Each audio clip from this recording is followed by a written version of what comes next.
Name is Chris Cole. I'm Chris Cole, and I'm a project director in the Office of Markets and Innovation here at the Department of Public Service. Among the responsibilities I have is the oversight of our ratepayer-funded low and moderate income programs and policy. Um, I want to take this moment to welcome you to our second LMI Energy Efficiency Building Electrification Quarterly Forum meeting. We hope that the rain is treating you well this morning. If it's raining where you are, be safe out there. But thanks for making time for this conversation. Let's go to the next slide, please.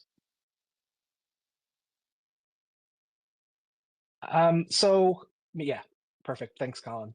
So before we jump in, I have some housekeeping just to remind everyone of, and I also want to introduce the DPS team that you'll be hearing from today, and those that are working behind the scenes to help answer Q&A and help keep the webinar running smoothly. So Colin Atkins, who's on the screen, Maud Emerson, Tanya Dougal, and Jatin Ratwani are all here and helping to make sure that this meeting runs smoothly. We're scheduled to go from 10 a.m. to 3 p.m. today. We'll have some time for a lunch break. If you haven't noticed, you're muted upon entry. Our chat is enabled for participants to discuss items or ask questions, but we may not see all of the discussion there. We ask that you raise your hand if you do have a question. We did ask folks here on the slide to use the QA feature. We're working with a new version of WebEx, so the QA feature is a little bit harder to find. We're asking you guys to raise your hand if you have questions. You can always drop a comment or a question in the chat, but like I said, we're not going to be actively monitoring that. You have to bear with us. We'll make sure we go back and look at the chat periodically to make sure we can flag any questions that pop up. Lastly, the materials that we'll be reviewing today, including the slides and then a summary of all of the conversation, will be posted to the DMM under case number 25M0249. Okay, next slide, please. So, maybe a few reminders for a productive and what we want to be a respectful meeting for all attendees. We have over 100 participants that'll be joining us today in the webinar environment, and we want to lay out some ground rules for the meeting to ensure that those who want to engage have the ability to do so. First, the meeting is being recorded, so you heard the prompt at the beginning of the webinar. All of the discussion today is public. When you do have a question or when you're sharing a comment, please share your name and what organization you're affiliated, and then mute yourself when you're done. We ask that you please provide space to your fellow participants, so allow time for others to speak, share what you know, share what you learn. And to be most effective, we want these forums to be a space for all of us to bring our subject matter expertise, our thoughts, and our questions to the topics that we're discussing. Next slide, please. Okay, so for today, we want to make sure we leave with a few goals being met, right? So first, we want to make sure that we're providing relevant program policy updates that are related to the LMI Energy Efficiency and Building Electrification portfolio. We want to talk about the LMI EE program performance and trends that we're seeing. We want to identify and discuss emerging issues related to the LMI market segment.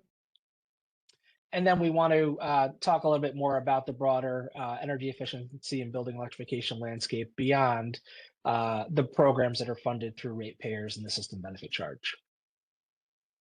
If you have other goals for today that you think we should think about, drop it in the chat, please. And then we could also hear from you at our email address, equity@dps.ny.gov. So if you have, you know, other things you want to make sure we're covering in these meetings, we're always happy to hear from you at that email address. Next slide, please. So with respect to the agenda, you know, our preliminary agenda here is, you know, full of, you know, program discussion, as well as updates on programs and policies.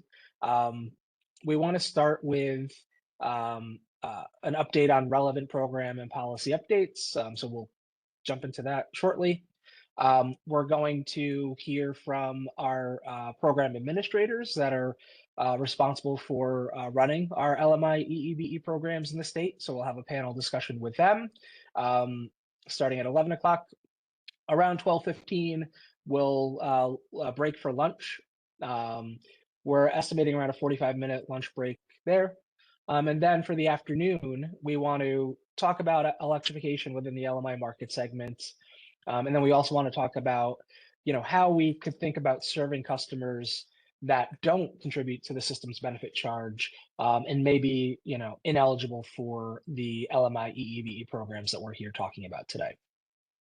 There'll be room for discussion, obviously, throughout the agenda today. So, you know, if you have relevant or related topics, feel free to raise them in the chat. Another note here before we move on, you know, the two topics that we're discussing this afternoon were topics that have come up in several, you know, previous LMI EEBE meetings, right? So there's a lot of interest in, you know, how are we, you know, pursuing electrification within this market segment, and then obviously, you know, I think those of you who participated in the previous forum earlier this year, you know, the question of how do we serve, you know, customers that don't contribute to the SBC came up, right? So we want to make sure that within, you know, the agenda for each of these forums, we're saving time and space to discuss, you know, current or, you know, upcoming related issues related to these programs. And so if you do have thoughts or a request for, you know, topics to be added to future agendas for the LMI EEBE forums, you know, please let us know. We're more than happy to hear what's on your mind and what you're interested in, and figure out how to accommodate. Okay, so with that, let's start with the official program for today. Can we go to the next slide, please, Colin?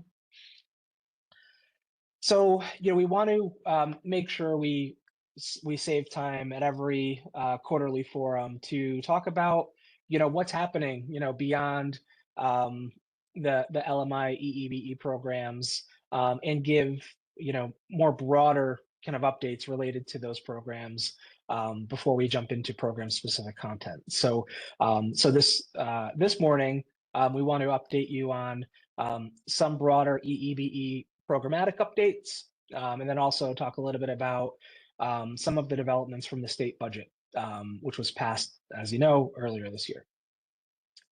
Next slide, please. So with respect to the energy efficiency and building electrification portfolio, there are a few key updates that we wanted to make sure everybody was aware of.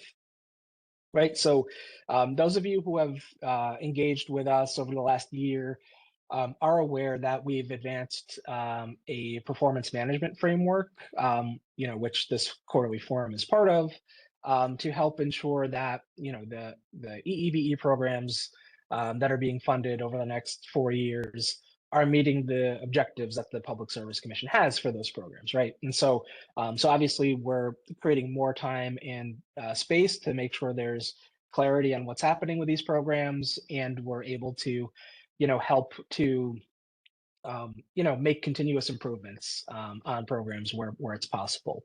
And so, as important as it is for us to discuss these programs together, we also want to make sure that there's clarity on what's happening in those programs when it comes to the reporting that our program administrators are providing.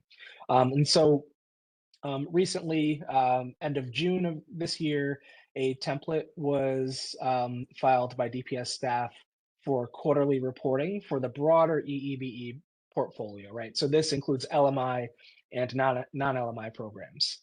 So the program administrators are working with that template and will be starting to file quarterly reports on the EEBE programs at the end of August of this year. And those reports will include both quarter 1 and quarter 2 performance data. And we're talking about performance data, we're really kind of talking about, program expenditures, participant numbers, energy savings, those sorts of performance metrics. In addition to that, DPS staff are working with the program administrators to develop enhanced reporting for the LMI EEBE programs. So last year in our performance management, webinars, we spent a considerable amount of time together talking about what's important for you all when it comes to understanding how these programs are doing, right? And so we've advanced a framework that kind of includes the quarterly reporting, which we're talking about here, but also supplemented by some monthly reporting and then annual reporting to provide more granularity in terms of how the programs are performing. DPS staff are working to finalize guidance on that enhanced reporting, and we'll be issuing that in the coming month or so. And it'll be a topic we can dig into at the next quarterly forum. If you do have any questions on the updates as I'm going through them, please either drop your question in the chat or raise your hand. So moving on to the Disadvantaged Communities Weatherization Technical Conference. Many of you joined us on June 16th for this hybrid meeting that we'd set up, and we thought it was a really good conversation. We had a lot of good participation in person and in the web environment to talk through some of the challenges related to weatherizing homes and buildings within disadvantaged communities, as well as some of the opportunities, right? And so DPS staff summarized those, that discussion. Meeting materials were filed within the DMM, the Document and Matter Management System, under cases 25M0248 and 25M0249. That material is expected to be, referenced and leveraged by the utilities and NYSERDA in the development and kind of ongoing management of the residential weatherization programs. And so this will be a topic that I'm sure is going to be one that we're going to have to continually, kind of look at and understand how programs are doing with respect to addressing the barriers within disadvantaged communities as it relates to weatherization, and looking for opportunities to address those barriers. And lastly, the LMI EEBE order from May of 2025 required the utilities and NYSERDA to develop a customer referral plan that was intended to lay out a strategy and process for how the utilities and NYSERDA will work together to help identify and ensure that higher energy use, low-income customers are able to be referred into Empower and receive service, right? And so the utilities in NYSERDA developed a robust plan and filed that last year.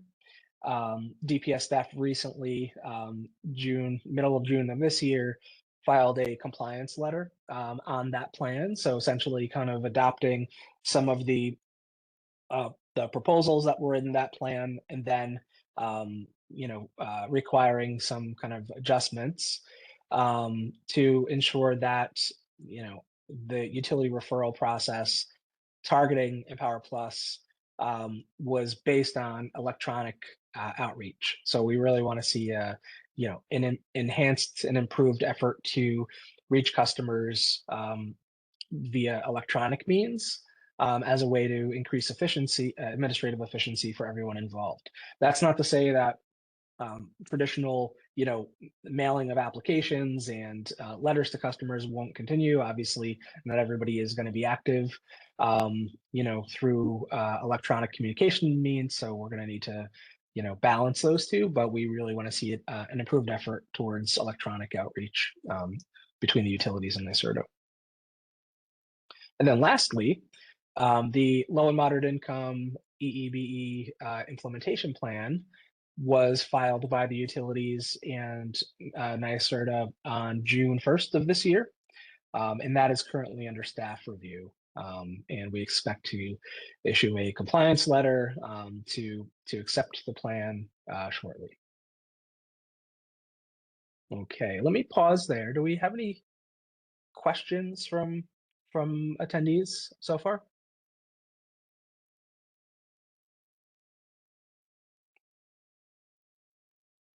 Okay, so if not, why don't we move on to the next slide?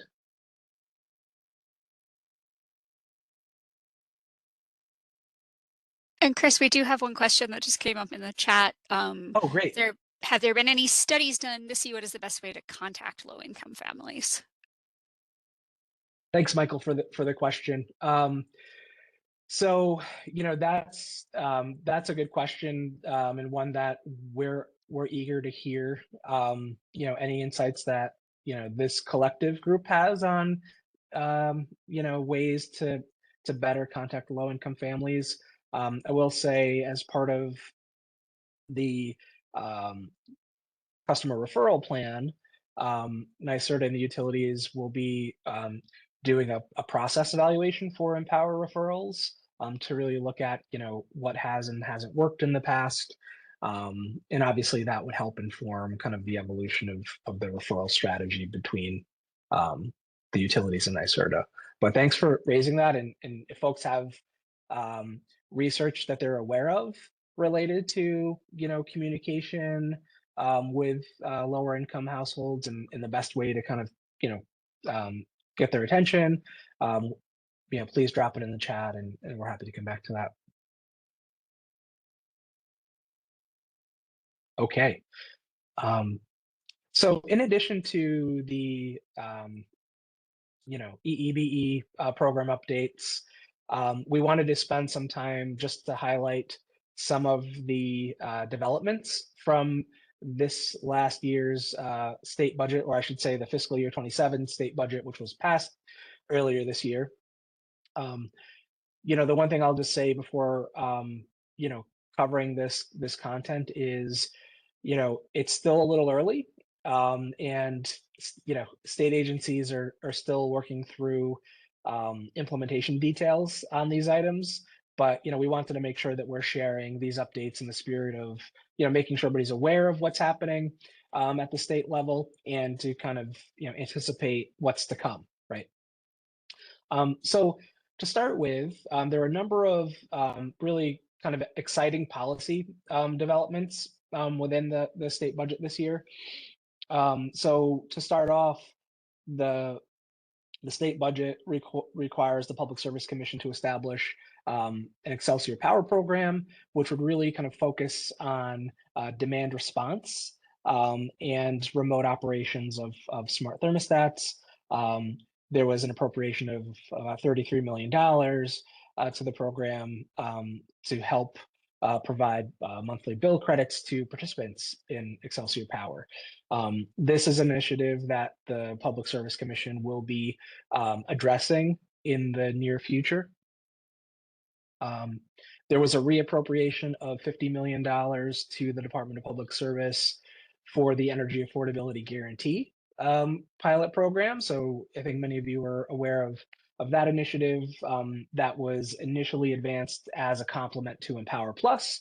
And the goal of the affordability guarantee is to ensure that low-income households that are fully electrifying, so electrifying space and water heating through with heat pumps through Empower Plus, will not experience an increase in their electric bills beyond 6% of their energy burden. So that's an initiative that recently launched earlier this year, and we're happy to spend some more time talking about that later this afternoon. In addition, there was modifications to the public service law that requires the utilities to submit an annual affordability index that shows the energy burden of residential customers in their service territory. And for that index to be referenced when proposing rate modifications to the commission. This modification to the PSL also requires the Public Service Commission to issue an annual affordability report, and then also provides the commission with the ability to install an affordability monitor within a utility when energy burdens exceed the goals that we have as a state. So 6% for a combined electric and gas utility customer, and 3% each for electric only or natural gas only customers of utilities. There's also what's called an Affordable Utilities Omnibus legislation package that was included within this year's state budget.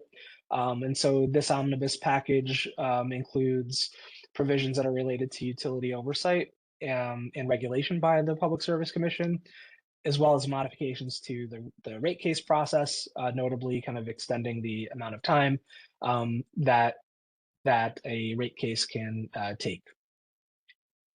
And then lastly, there is what is being referred to as the Rates Commission that was established within the budget. And so this Rates Commission is intended to look at the origins of rising utility rates and to recommend any actions or reforms that could be implemented to help reduce such rates, right? So there's a lot of meat to a number of these policy developments that, like I mentioned, agencies are still kind of working through a bit, but there is a public process that would be in place to promulgate all of the modifications that I mentioned, for instance, the public service law, and then obviously the rates commission will have take place in the public. So there'll be more to discuss on that in the near future, I'm sure. And if you have any questions on these, we're happy to answer what we can, but also commit to keeping you updated on developments as they take place. So we have one question in the chat.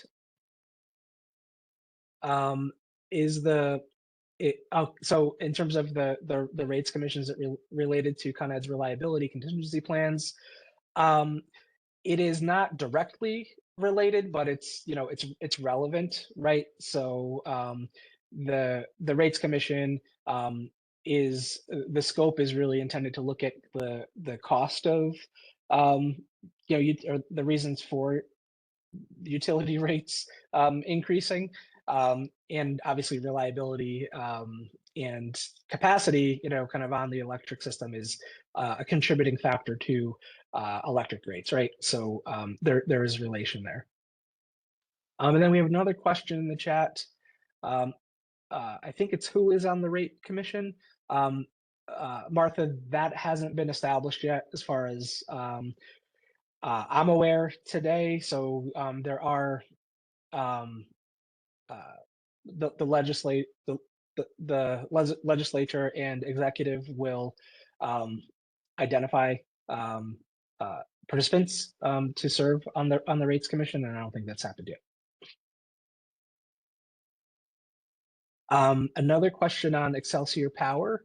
Will residents be able to stack Excelsior Power with programs like National Grid's Connected Solutions Program for smart thermostats? Bella, I'm not certain about that yet, but we can follow up on that. And like I mentioned, the Public Service Commission is likely to address and advance the Excelsior Power program in the near future. So a lot of those details would ultimately be sorted out, in a commission order. So, but we'll take that back and follow up.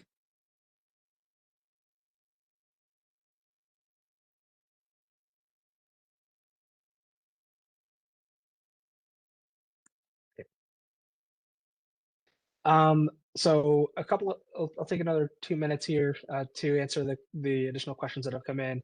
Will Excelsior include demand response programs? Yes, I believe, Martha, the Excelsior Power Program is intended to, address demand response. And then how and when do the legislature decide who will be on the rates commission? So that's a like process procedural question. Um, Izzy, that I don't have the answers to at the moment, but we will follow up on that.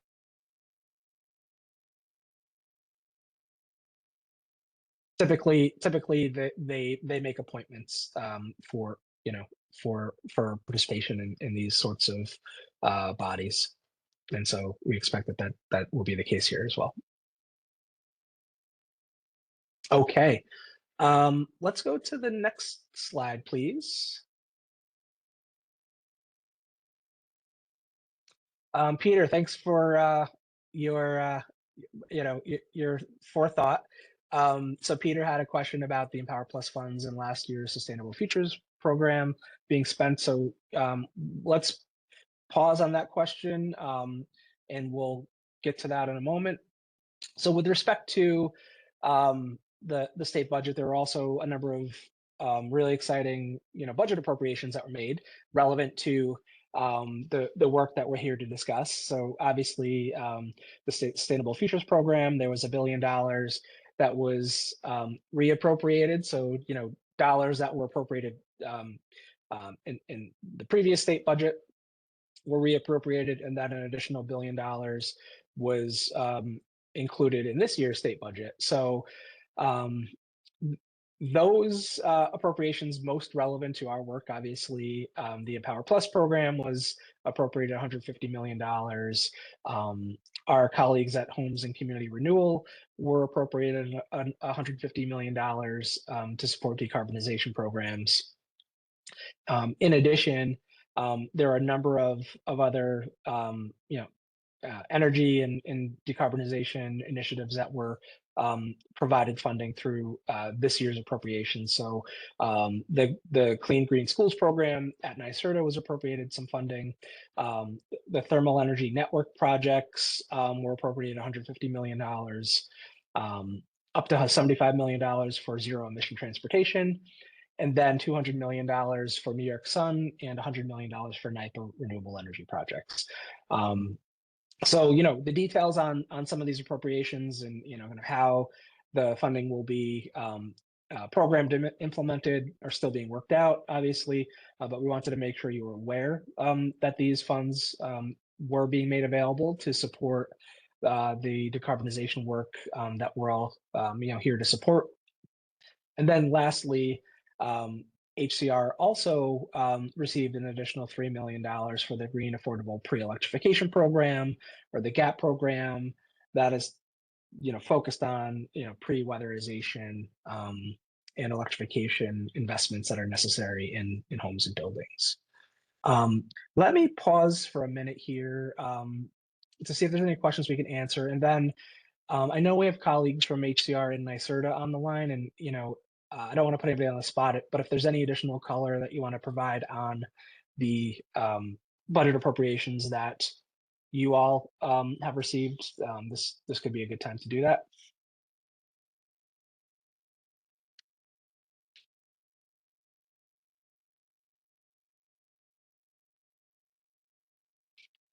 Yeah, Chris, this is Courtney. I can chime in. Hi, Courtney.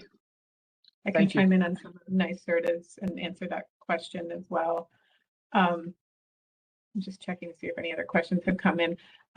Yeah, so to answer the first question, has the $50 million appropriation from last year been spent already? That was appropriated for Empower Plus, the Sustainable Futures Program. No, it is not fully spent down yet. It took many months of us working with Department of Budget to understand clearly what was allowed under that particular funding stream and what we were allowed to use it for. We have that figured out now, and we just started deploying that money last February or March, aimed primarily at heat pump water heaters, because that was sort of the easiest way to begin using that money, but we do intend to expand that over the coming months to other measures. And, I can just say, like, the new appropriation is, it's actually $150 million out of Sustainable Futures, and then another $50 million. It was a regular on budget capital appropriation. So Empower Plus got another $200 million in this round of budgeting for fiscal year 27. And that money is going to give us some additional flexibility to maintain continuity of similar incentive levels and the same range of services, as we're also faced with some rule changes that we have to implement at the federal level that are going to be a little more restrictive. This Sustainable Futures money is going to give us the flexibility to not have to significantly change anything in the program, at least from the external perspective. And then to maybe, while I'm speaking, I'll speak to the New York Sun appropriation as well.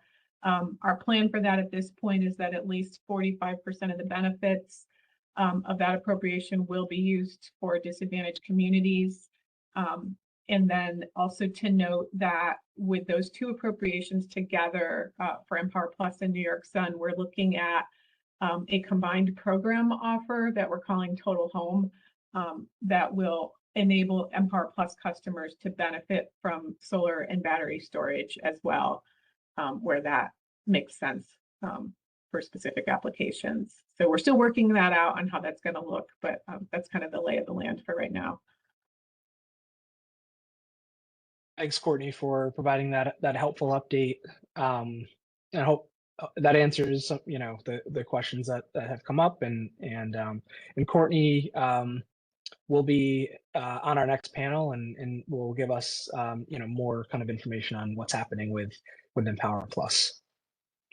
I want to thank Peter Iwanowitz in the chat who provided a little more detail on the Rates Commission appointments. So thanks, Peter, for sharing your knowledge on this. Appointments need to be made 90 days after the enactment of the budget. So that brings us to the end of August, August 24th of this year.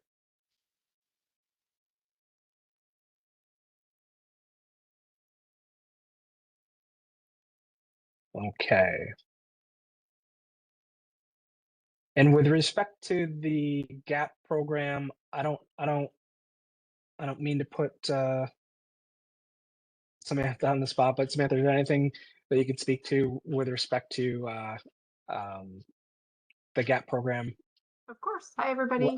Last year. Yeah, of course. I'm Samantha Pierce. For those of you that don't know me, I'm the Vice President of Sustainability at New York State Homes and Community Renewal. Really excited about the additional funding that we're getting for the Green Affordable Pre-Electrification Program. For those of you that don't know, in FY 25-26, we got the first appropriation of funds, which was $2 million that was made available to us. We did fully contract out those $2 million of funds to 12 different community action and nonprofit groups across the state to serve the full state. Each agency was awarded a piece of that. So as you can imagine, 12 divided by 2 million is not a very large award per group. So we're really excited to see the additional funding come in, because we know that from our initial notice of funding availability that we did with the first round of funds, there is definitely pipeline to support additional funds. So we'll be working on getting a new and additional NOFA out for this additional portion of funds. And I can happily say that the funding from FY25 is fully appropriated at this point. And our understanding is that most of those groups have already begun working on deploying all of those funds, and that they are accounted for at this time from that first $2 million tranche. But they've been working on that program for just about 3 or 4 months now. So hopefully we'll have more intel on how many units those dollars have served in another couple of months. Thanks, Samantha. Did you want me to speak to the other Sustainable Futures money now, or is that later, Chris? Sure, yeah. If you wouldn't mind, if you have an update for folks, this would be a good time for it. Thank you. Yeah. So Similarly, we have, as Chris sort of walked through, there's in the FY26 appropriations you're seeing on the screen, there's an additional $150 million that was appropriated to HCR to deploy for the for two purposes, really. There is a specific carve out for, and of that $150 million, 40 million of that being dedicated directly for the support to the weatherization eligible measures. So 40 million of that 150 will be earmarked for the Weatherization Assistance Program network of sub-grantees to add additional funds to that program to ensure that we're continuing to support LMI households across the state to reduce energy costs in their homes and units. The balance of the 90 million has one additional carve out, which is that at least 50 million of it is to go towards a combination of supporting NYCHA and Mitchell-Lama properties downstate and across the state to reduce carbon emissions through the installation of heat pumps. That leaves a balance of $60 million to be designed and programmed by HCR with the intent of, again, reducing carbon emissions in properties. So we're working on programming that last portion of funds out.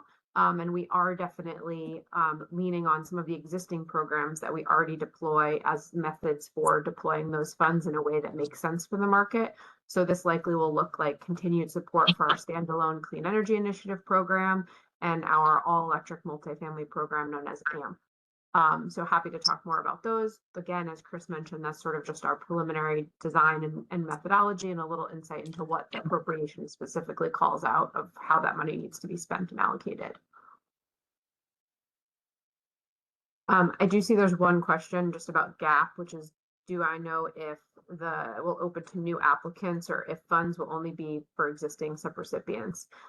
We will put out a NOFA that is available to agencies and groups that are currently working with us on one of potentially many different programs. So there could be an opportunity for groups that are qualified and meet the eligibility requirements, which would be listed in the notice of funding availability, that are outside of the 12 that I mentioned that were already awarded. But there would be a requirement for the groups to be nonprofit community action agencies in order to receive that as a very bare minimum, just to flag that.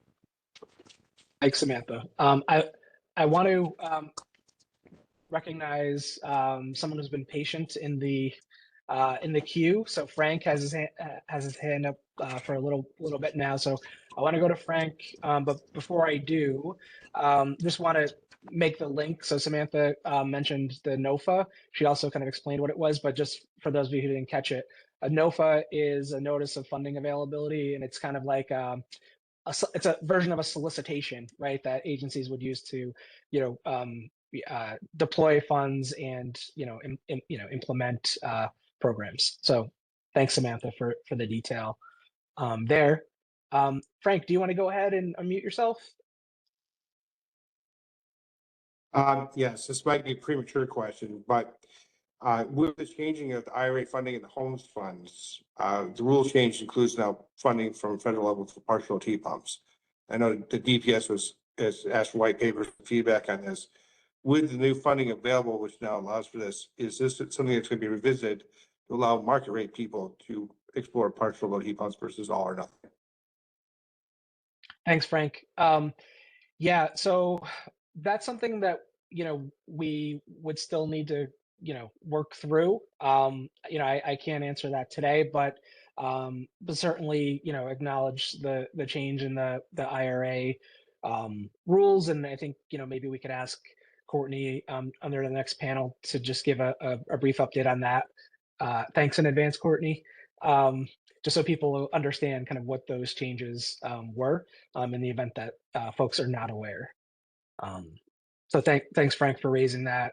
And then I want to go back to a question that was in the chat for a little while now related to the federal HER, the HER funds, and whether they're still available for multifamily housing. And so I'm going to ask Michael Reed from NYSERDA if he wouldn't mind to take that question. Yeah, sure. No problem, Chris. Good morning, everybody. And that is exciting, Samantha, to hear about the funding that is specifically available for Mitchell-Lama's, everybody's favorite multifamily building typology.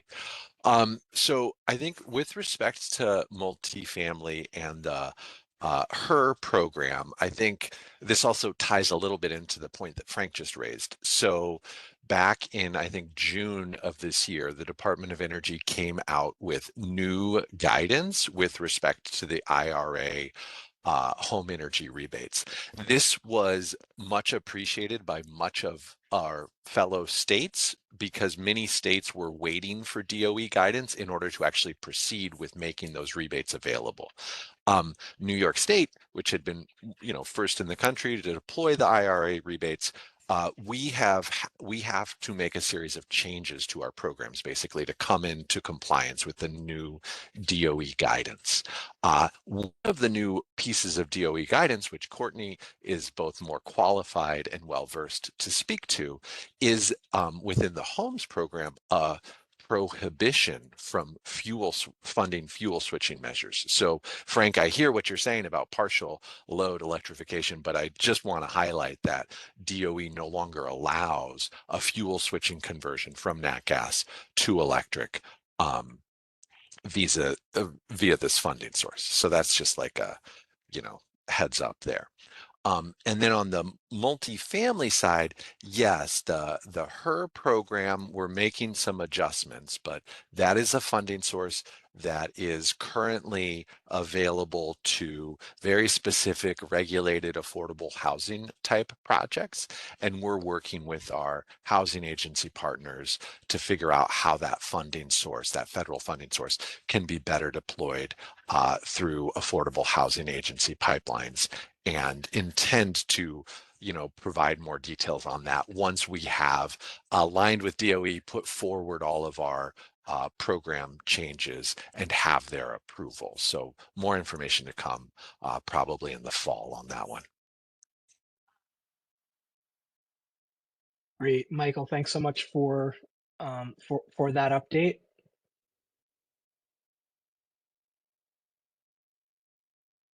Let's go to the next slide. I think we have a little more time for questions and discussion. We have a question in the chat asking about the allocation for Mitchell-Lamas and whether we could provide a little more detail on that. Is that something that someone can take on now, or is that yeah, a topic for follow-up? Yeah, I think so. As of right now, the only thing I can confidently speak to is that the appropriation requires at least 50 of the 150 million of the sustainable future dollars that HCR is receiving for FY26. At least 50 million of that needs to go towards a combination of, with no clarity on what that split looks like, between Mitchell-Lamas and NYCHA. So it's up to our program team at HCR to work with looking at the need from the Mitchell-Lama portfolios and working with our colleagues at the New York City Housing Authority to understand what their pipeline and potential looks like. And part of our decision making there will be about timeliness and readiness of projects to move through and to take advantage of those dollars. But that's really all I can say at this point. At this time, we're sort of in program design and development to really figure out and answer some of those questions so we can make sure that those $50 million get put towards the projects that are sort of most ready and at need at this time. And that's I hope that's really all I can say on that specifically at this time. Hopefully that's helpful. Thanks, Samantha. And with like many of the topics or areas of interest that'll come up today, obviously, we just need to play this out a little bit, and there will be updates, obviously, available later as agencies start to work through these implementation questions.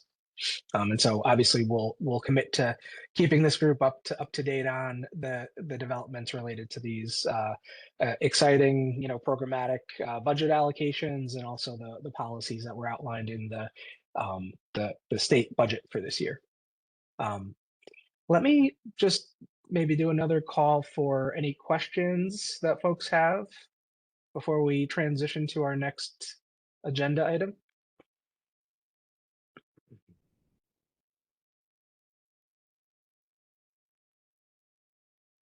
Okay. Martha, your hand's up. Why don't you come off mute when you're ready, and feel free to ask your question. Yeah, just very quickly, I thought it'd be easier to say this. Yes. Thanks all of you. This has been really informative and helpful, and it's just starting. With J51 coming up, one of the big constraints for multifamily, I mean, J51 now, this is a tax abatement program for New York City only that would cover up to 100% of certified reasonable costs, not just for energy projects, but other projects. But the big issue is the lack of good upfront capital. So this, will pay for things at the back end. Is there any thought to allocating any of these funds to pilot a revolving loan fund to facilitate this program? Thanks, Martha. So maybe I'll open it up for our colleagues from NYSERDA to maybe offer a thought on that one. Yeah, so hi, Martha. Really good point, and we are in agreement that this is an exciting opportunity. I think one point of clarification is we still need New York City Council to authorize the J51 tax credit, and so that will hopefully happen in the second half of the year, so in the fall when the council gets back together. And I think we are I think there is an opportunity to figure out how upfront financing can use the J51 tax abatement as like a bankable revenue stream, right, to help deliver affordable loans to co-ops, condos, and other eligible properties that are utilizing that tax exemption to pay for and execute energy efficiency retrofits. So I think that this is an area of exploration right now. This is obviously like relatively new, still requires authorization. And I think there's a legitimate question as to how much like ratepayer dollars need to go into this versus other forms of capital to make loans against a potentially bankable revenue source. So I think that we are optimistic that we can figure out a kind of how to deliver a solution. Just the question of what's the right source of funds to achieve that solution, as well as who are the right entities to really deliver that into the New York City marketplace. But completely agree that it's a huge opportunity, and thank you for flagging. And I think similar to what Chris said about IRA updates, this is obviously an area that merits ongoing updates and as relevant engagement opportunities, because it's a big opportunity. I agree. Yeah, thanks, Michael, for sharing your thoughts on that issue, and Martha for raising it. I don't see any additional hands raised, so why don't we transition into our next agenda item? And obviously, if you do have questions on any of the content that was covered so far, we'll have some time, throughout the day to address it. So please just drop, your questions into the chat, or raise your hand, and we'll be happy to call on you. So now I'd like to turn it over to my colleague, Colin Atkins, who will introduce the next session and will facilitate the discussion focused on the performance of the low and moderate income EEBE programs thus far. So Colin, I'll turn it over to you and our panelists. So thanks, Chris. Good morning, everyone. I'm Colin Atkins. I'm a policy analyst here within the Office of Markets and Innovation at DPS. It's my pleasure to help facilitate a discussion with our program administrators and with all of you about the program performance in the LMI EE portfolio. We have a great lineup of speakers, program administrators across each of the four main sub portfolio areas, and many of these folks work across a lot of the different program areas. So I'm really interested and excited to get into some intersectional type of discussions. As we mentioned earlier in the slides today, the Q1 and Q2 data is still expected to be filed towards the end of August. But we still wanted to have this discussion today about the program performance. There's still insights from the field and from the administration of these programs that's important to, I think, share out and discuss in as real time as possible. We're going to try to focus on Q1 because I think that's where more of the insight is going to be from. The Q2 data is still coming together, but you know, I think to the extent that we can look at trends and be current, I think it would be really interesting to see, you know, where we're at today with these programs.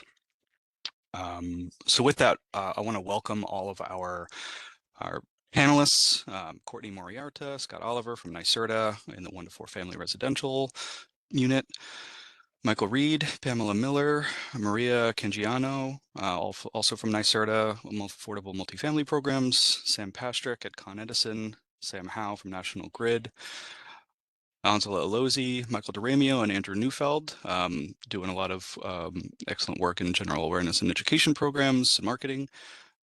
And workforce development, Laura Giannini and Adele Ferranti from NYSERDA. Thank you all for being here this morning and talking with all of us about our programs. I wanted to begin the conversation with a general one. So for anybody who wants to take the ball first, how have programs performed thus far in 2026? And just how does it generally compare to the same time in years prior? Do we have a volunteer to start us off? I'll start. Hi, everyone. This is Pam Miller from NYSERDA. I'm on the multifamily team. From the multifamily perspective, our program actually didn't launch until April of this year, so we don't have a lot of feedback yet to really compare to historical program data.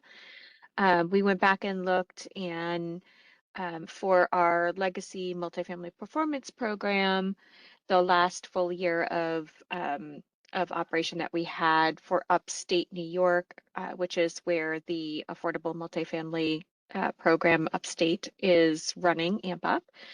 We only had 2 upstate projects with a total of 213 units. So that's kind of, you know, the only thing that we have to compare to right now. What I can provide for the audience is some information on how the program has been doing since we launched. So I can confirm that we have received 16 applications thus far.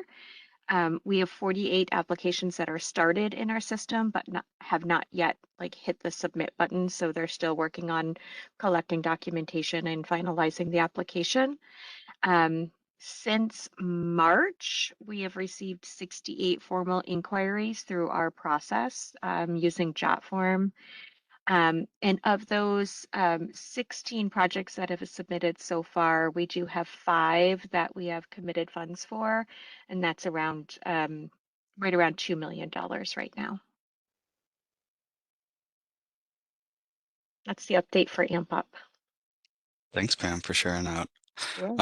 While we're on the topic of multifamily, how about Con Edison and National Grid? How are the downstate multifamily programs performing so far this year?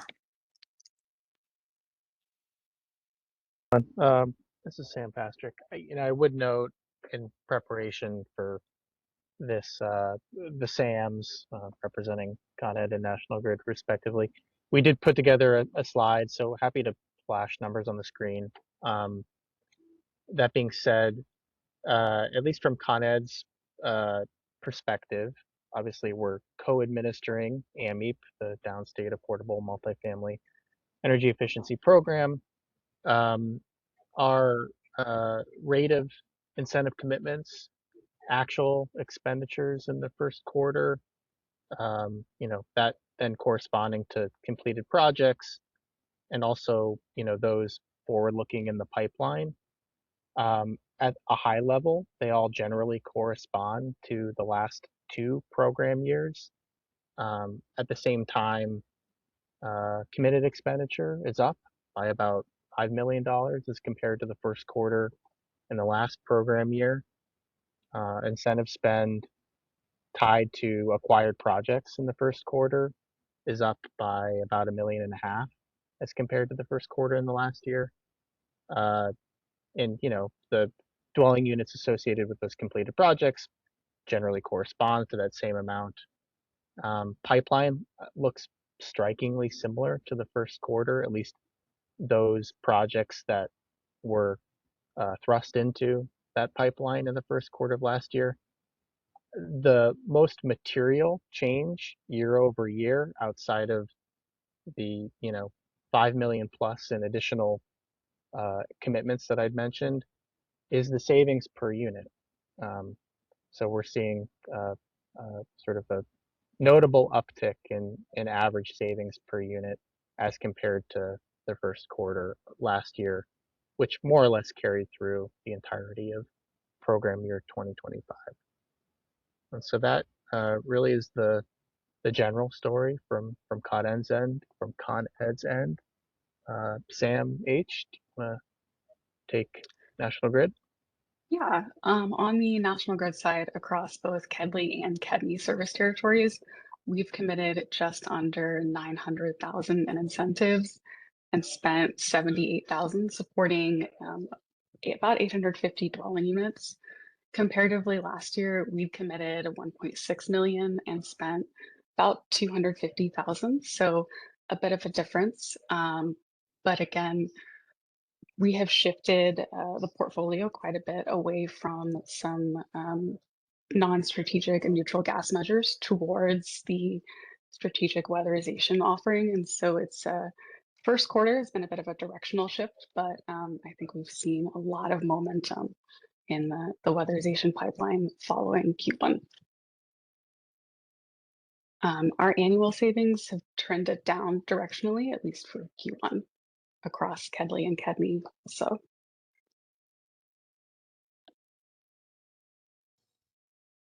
Thanks, Sam.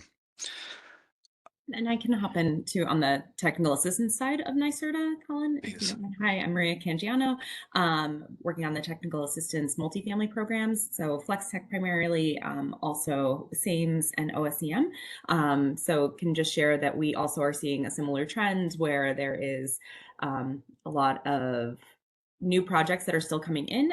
They are slightly over what we had last year. So right now we have about 4 million of awarded projects so far in Flex Tech.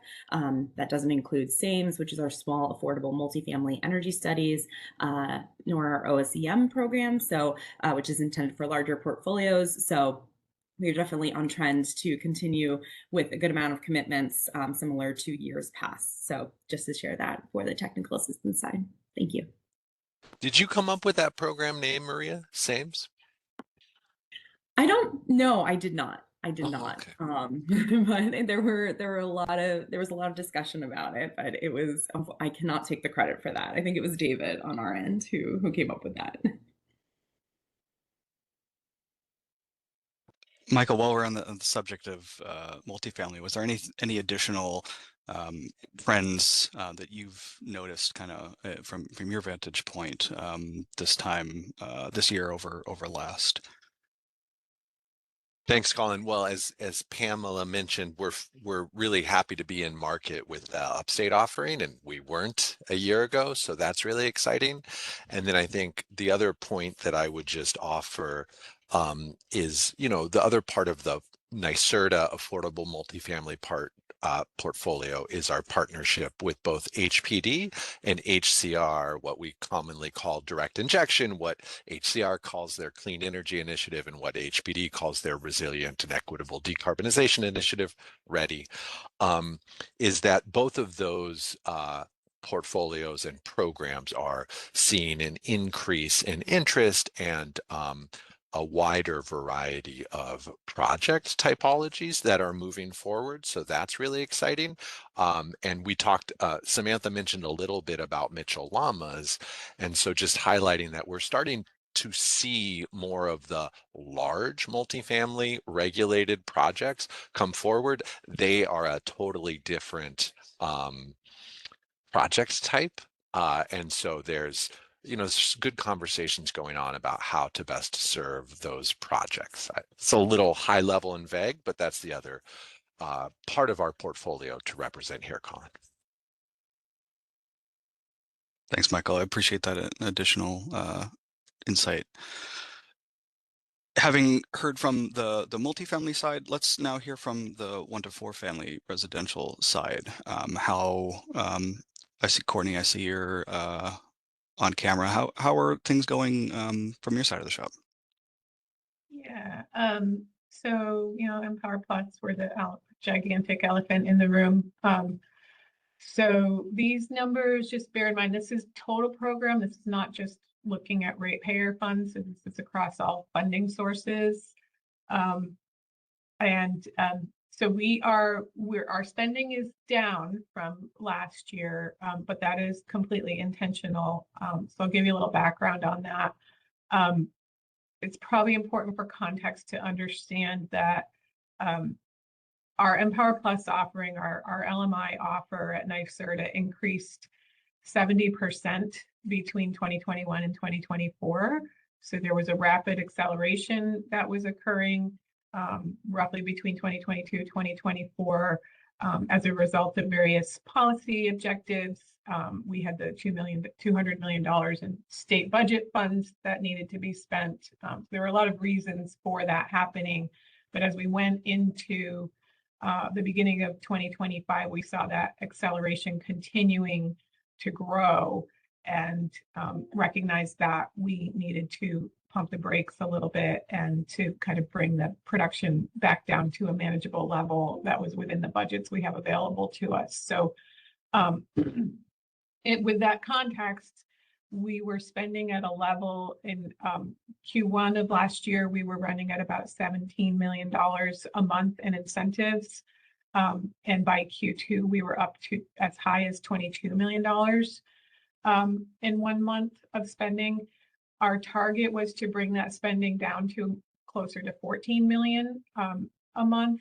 And so we have succeeded in doing that, and we may have even overshot a little bit. It looks like we're currently trending between 12 and $13 million a month in incentive spending for the program in 2026. So we have a little bit of room to bring that back up. And then with the new money that's coming in, we're just assessing, what is the pace that we want to be targeting so that we're working within the budgets we have.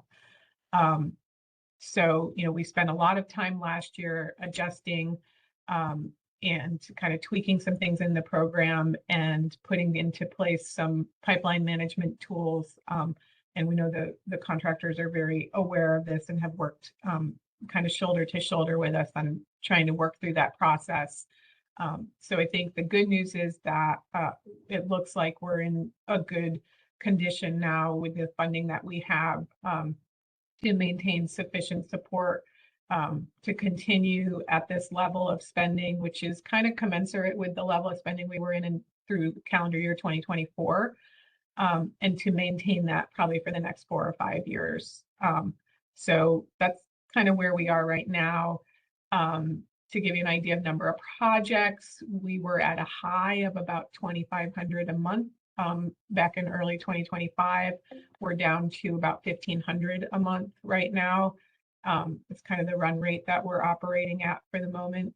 And interestingly, we did take a look at our average savings per unit, and those have actually maintained a pretty steady rate of about 30 MMBTUs of annual savings per project. So we're pretty consistent in that respect.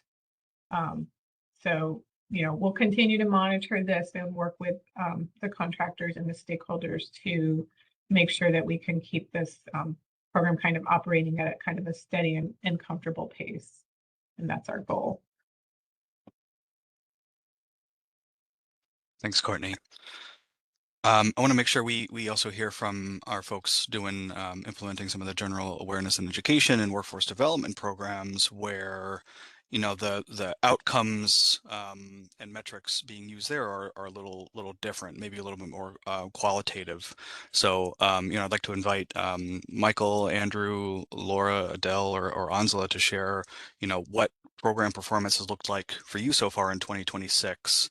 And just maybe even some of the more qualitative insights that you're seeing through running those programs.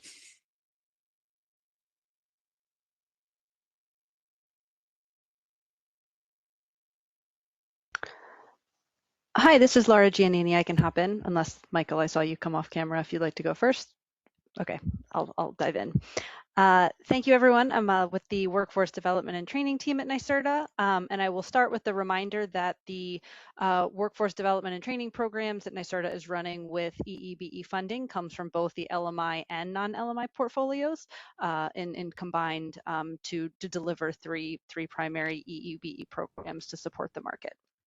I think the main updates for Q1, NYSERDA released updated and new funding opportunities for each of the three workforce development and training programs that were part of the EE/BE Workforce Development and Training Implementation Plan. And this includes the on-the-job training program that provides funding for employers to hire and train new workers on the job. Secondly, the Clean Energy Career Pathways Training Program, which supports preparing new workers for entry-level, for training and placement into entry-level energy efficiency and building electrification jobs. And thirdly, the Technical Skills Training and Upskilling Program, which offers funding for building up training infrastructure to deliver in-demand technical skills training and certifications to existing workers and contractors in the market. So the on-the-job training program was updated from its prior version to have some increased focus on retention and some new funding for certifications, and that was launched in early Q1. And the two other programs launched around the end of March. So a lot of Q1 was program development, updating the new program, and informing our workforce development ecosystem of the funding opportunities, the new changes, and how to engage and take advantage of the funding opportunities. So with that, we have received applications in Q1 for the on-the-job training program because that launched a little bit earlier, and applications and proposals have been coming in steadily for the career pathways and technical skills training and upskilling funding opportunities. The first successful applications and proposals for those two funding opportunities that fund those larger training projects are currently going through contract negotiations and will be committed starting in Q3. Overall, looking at application and reporting numbers, again, with the program changes and launch of new programs, there's a little bit of a lag from just pure calendar year over year, but we have been able to get 118 OJT new hire applications with EE/BE funding through Q2, which is lagging a bit from where we were in 2025, but things are month over month trending favorably. So I think as we continue our outreach and promotion, new contractors are coming in, and we're really working with utility partners and NYSERDA program teams to get the word out about the funding opportunity, looking to make up a little bit of the ground lost in the beginning of the program just with the program transition. So those are the key highlights. Certainly more to come on the workforce side as we get more projects funded and training infrastructure built out across the state over the next coming months and quarters. With that, I'll turn it over to the general awareness and education team. Great, I can start us off. Hello, everybody. Michael Duramio. I'm the Associate Director for the Energy and Climate Equity team at NYSERDA. Yeah, so the work in the general awareness and education I'm going to speak to is really focused on our primary program, which is the Regional Clean Energy Hubs, as well as two initiatives that we have, the Energy Equity Collaborative and the Disadvantaged Community Consultant Pool. Specifically, we have a advisory group we're standing up using that pool that's tied to this portfolio here that I'll speak to. So yeah, just as far as where we stand on the hubs front, we've been working the past 4 years leading up to where we are today with our partners, the 12 regional hub partners that we have across the state, to really ensure that we are making inroads in building, creating avenues for, in particular, disadvantaged communities, residents and businesses to participate in our NYSERDA's programs. So I can say happily we have those partnerships has led to an increase in referrals to NYSERDA and non-NYSERDA programs the past 4 years. We are moving into a new phase with the hubs, a new contracting phase that will continue that work, and including expanding our focus on more generally non-disadvantaged communities, market rate, resident participation in programs. So that's underway. We gained just on the hubs, we've gained quite a bit of insight from the hubs through their regional assessment and barriers analysis reports that are all posted online and available, that speak to each region's specific barriers and opportunities for increasing access for disadvantaged communities in particular. Overall, I would say we're in this second cycle with the hubs, we are focused on referrals to projects to be completed and really tracking those completions and ensuring that we are increasing the participants that we are getting into applications and making sure that they are following through, including related to some of what was talked about earlier, the pre-weatherization type issues that can often be barriers for residents. On the other initiatives that we have, the Energy Equity Collaborative, the past few years of standing this initiative up with our community partners, about close to 20 partners we've had involved so far, has really helped, I think, establish a good relationship, understanding, and clarity around what the perspectives are of communities that are really cuts across our programs, our portfolio here. What I think our participation has led to is just that clarification of roles here. What is this a space, this collaborative a space to accomplish? How does it fit within the larger ecosystem of program planning and policy development? And I think that's led to some really more clarity with our partners around, okay, what is this a space to accomplish? And what can we focus on? We've developed within the working groups specific action plans, and each of those working groups is really focused on those action plans. I would say that's really the insight, is really focusing on these action plans is really where the collaborative, I think, can have the most benefit and really address what communities have been naming for years now. We know there are issues that communities are facing, and that I think the collaborative is really shining a spotlight on and is allowing us to focus more of a long-term planning around. And then as far as the disadvantaged community consultant pool, so this really was in the previous round of funding was really a new experimentation. I'll say it's really been solidified now with the EEBE funding, and we are now in the process of expanding. We're close to doubling the number of community-based organizations that we now have in that pool available to NYSERDA to participate in initiatives like the collaborative, as well as in specific advisory groups to program teams. Whereas the collaborative is really designed to be a space for community identified priorities and those action plans I was mentioning.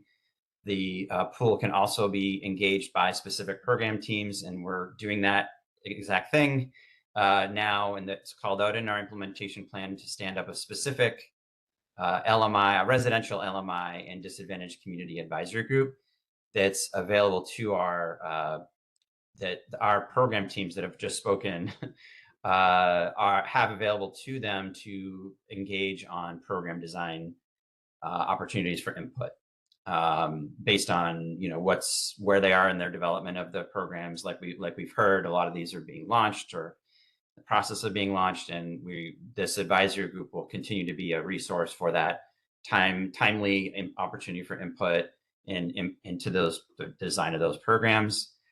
So that they are responsive to disadvantaged communities. Those insights, those inputs will feed into the larger discussion that we're having in the collaborative, but that's really more fit to purpose, that advisory group, for the program needs.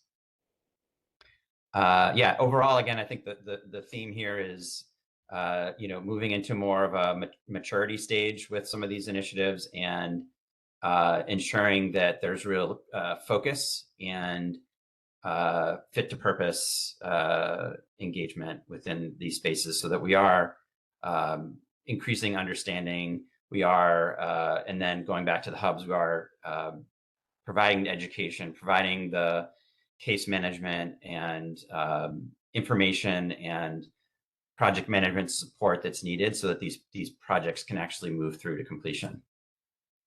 So I'll stop there. Thanks, Michael. And thanks, everybody. I find it really interesting to think about some of the upstream factors that we're trying to plan for and change to meet, which also I think sometimes requires kind of using some different indicators or use a different measuring stick to kind of look at the programs just outside of the reporting framework themselves. And one of those areas I know is marketing, how we're growing awareness and interest in these programs. So I also just want to hold space for a moment, and we see some questions coming in and some patient hands raised that we want to get to here in a second. But I also want to ask first of the Andrew Neufeld from NYSERDA Marketing and all of the programs, if there's any interesting performance indicators that we're looking at this funding cycle outside of those traditional reporting metrics that you're particularly interested in or have been noticing any interesting trends in so far. So I'll jump in here. I'm Andrew Neufeld, Senior Project Manager at NYSERDA, working specifically on the marketing team. I support a lot of different areas here at NYSERDA, but a few of which are residential, but I also support the New York Energy Advisor website, which is something I had, if you attended the last one of these meetings, I went through a little bit of the history about New York Energy Advisor and how it came to be, but just really quickly, we have several campaigns and outreach efforts moving right now that have been active for quite a while, including first quarter, which I know this meeting covers, but New York Energy Advisor as a website was built as a tool to serve the LMI customers, basically bringing together all programs, offers, and incentives from New York State and also all of the SBC and largest utilities in the state. And through the implementation of an execution of the build out of this website over the last 5 years, we've learned that the nearly 2 million users that have come to use the New York Energy Advisor website are very highly engaged with all of the solution tiles are served by answering just a few questions of like what their monthly income is, where they live, who supplies their who their utility is, what fuel type they use, and all of that leads to either utility websites to learn more about the programs or offers that are from the utilities, or they go through to NYSERDA to learn about Empower, which now actually has pivoted to sending people directly to the My Energy portal, which is a website that was built out to it's this New York State's home energy improvement planning tool, as we call it, that's designed to maximize your financial savings, streamline home energy projects, and help people discover what the benefits are to upgrading their home. And back to the question that Colin had and one that I saw in the chat earlier. So what are we learning from these things? Well, like I said, Energy Advisor has had nearly 2 million users since it was launched. And there's been well over 2.5 million site sessions, which means that people are engaging in all of the different content areas that we have on the site. But now we're pushing them into the My Energy portal so that they can actually create a login and we can track their journey along the way. So we would know when someone has signed up to do some kind of weatherization, if they've participated in the Empower Plus program, if they want to apply to the Empower Plus program. Energy Advisor this year alone, since January to date, has sent over 1,000 people to go and apply to Empower Plus. And all of the analytics that we have on the New York Energy Advisor site from the beginning, specific to the income eligible target segment, have allowed us to see that. And I can confirm, and I saw a comment in the chat earlier that I believe roughly 75% of LMI customers are accessing the website from their phones. So the comment that the LMI customers are using their phones as computers is accurate. So what we're seeing is that a lot of the traffic is coming from paid search activity. So folks who are searching that they're uncomfortable, that they were trying to save money. And so by strategically targeting these individuals, we're able to serve them up the content that's relevant to them. And then likely we're able to deduce that they're likely taking action because we're giving them information that directly correlates to the search that they're looking for content for. So, you know, our campaigns have been a mix of paid search. We've implemented the use of Reddit, which is content specific to what people are looking for. We have our standard traffic drivers, which are we target specific LMI customer profiles to serve ads to people who would fit the most eligibility criteria for the Empower Plus program and other income eligible offers. And we're really leveraging this data to apply to our other statewide residential outreach efforts, which we're continuously learning from. The biggest benefit to utilizing digital marketing channels is that we can optimize them in real time. We control paid social media, paid search in real time. If we see that there's some different noise or a momentum shift in the market, we can tailor our messaging accordingly. And the idea is that we track all of our campaigns from users, total users, sessions, event actions, what people are clicking on, the things that people are clicking on. We then take a look at what that call to action or messaging is, and then we go back and take a look at all of the things we have in market to see if there's a need to tailor the message to elicit a higher propensity for things to be clicked on. But we are in the midst of running through weatherization efforts and working through right now planning a larger statewide residential outreach effort to educate customers on the benefits of energy efficiency and weatherization, and sending them into the My Energy portal so that they can learn all there is to learn about how to make their home a tighter envelope, and with the different energy measures they can implement. But also for our purposes, we can see that if they've weatherized, then maybe we serve them or retarget them with a heat pump message because now their home is ready for one. Or if they've taken action A, then they're ready to receive information on, initiative B. So it's really trying to formulate a relationship with the customers so that they can understand the benefits of weatherization, but then they can also understand like what their next step is should they choose to continue on an energy efficiency journey, which is just the marketing way of saying that we'll follow them and try to give them the info that would arm them to make a decision for their home.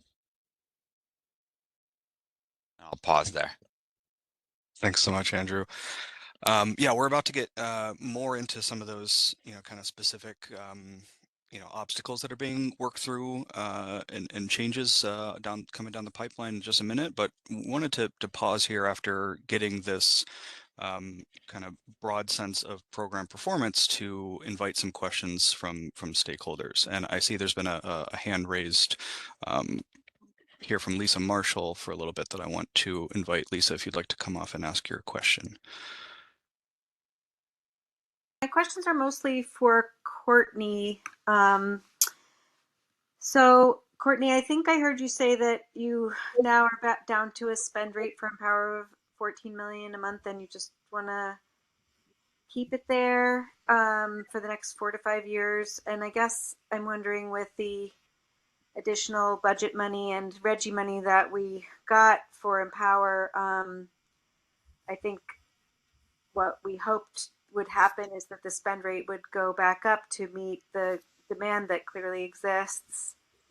And I'm wondering, how are you keeping it 14,000? Are the contractors not allowed to do applications anymore, or what are the sort of barriers that are being put up to keep that spend rate the way you want it? And I have lots of questions about this, about how to structure, the throughput of the Empower money in the way that's the most useful and equitable, but I don't want to take up too much time.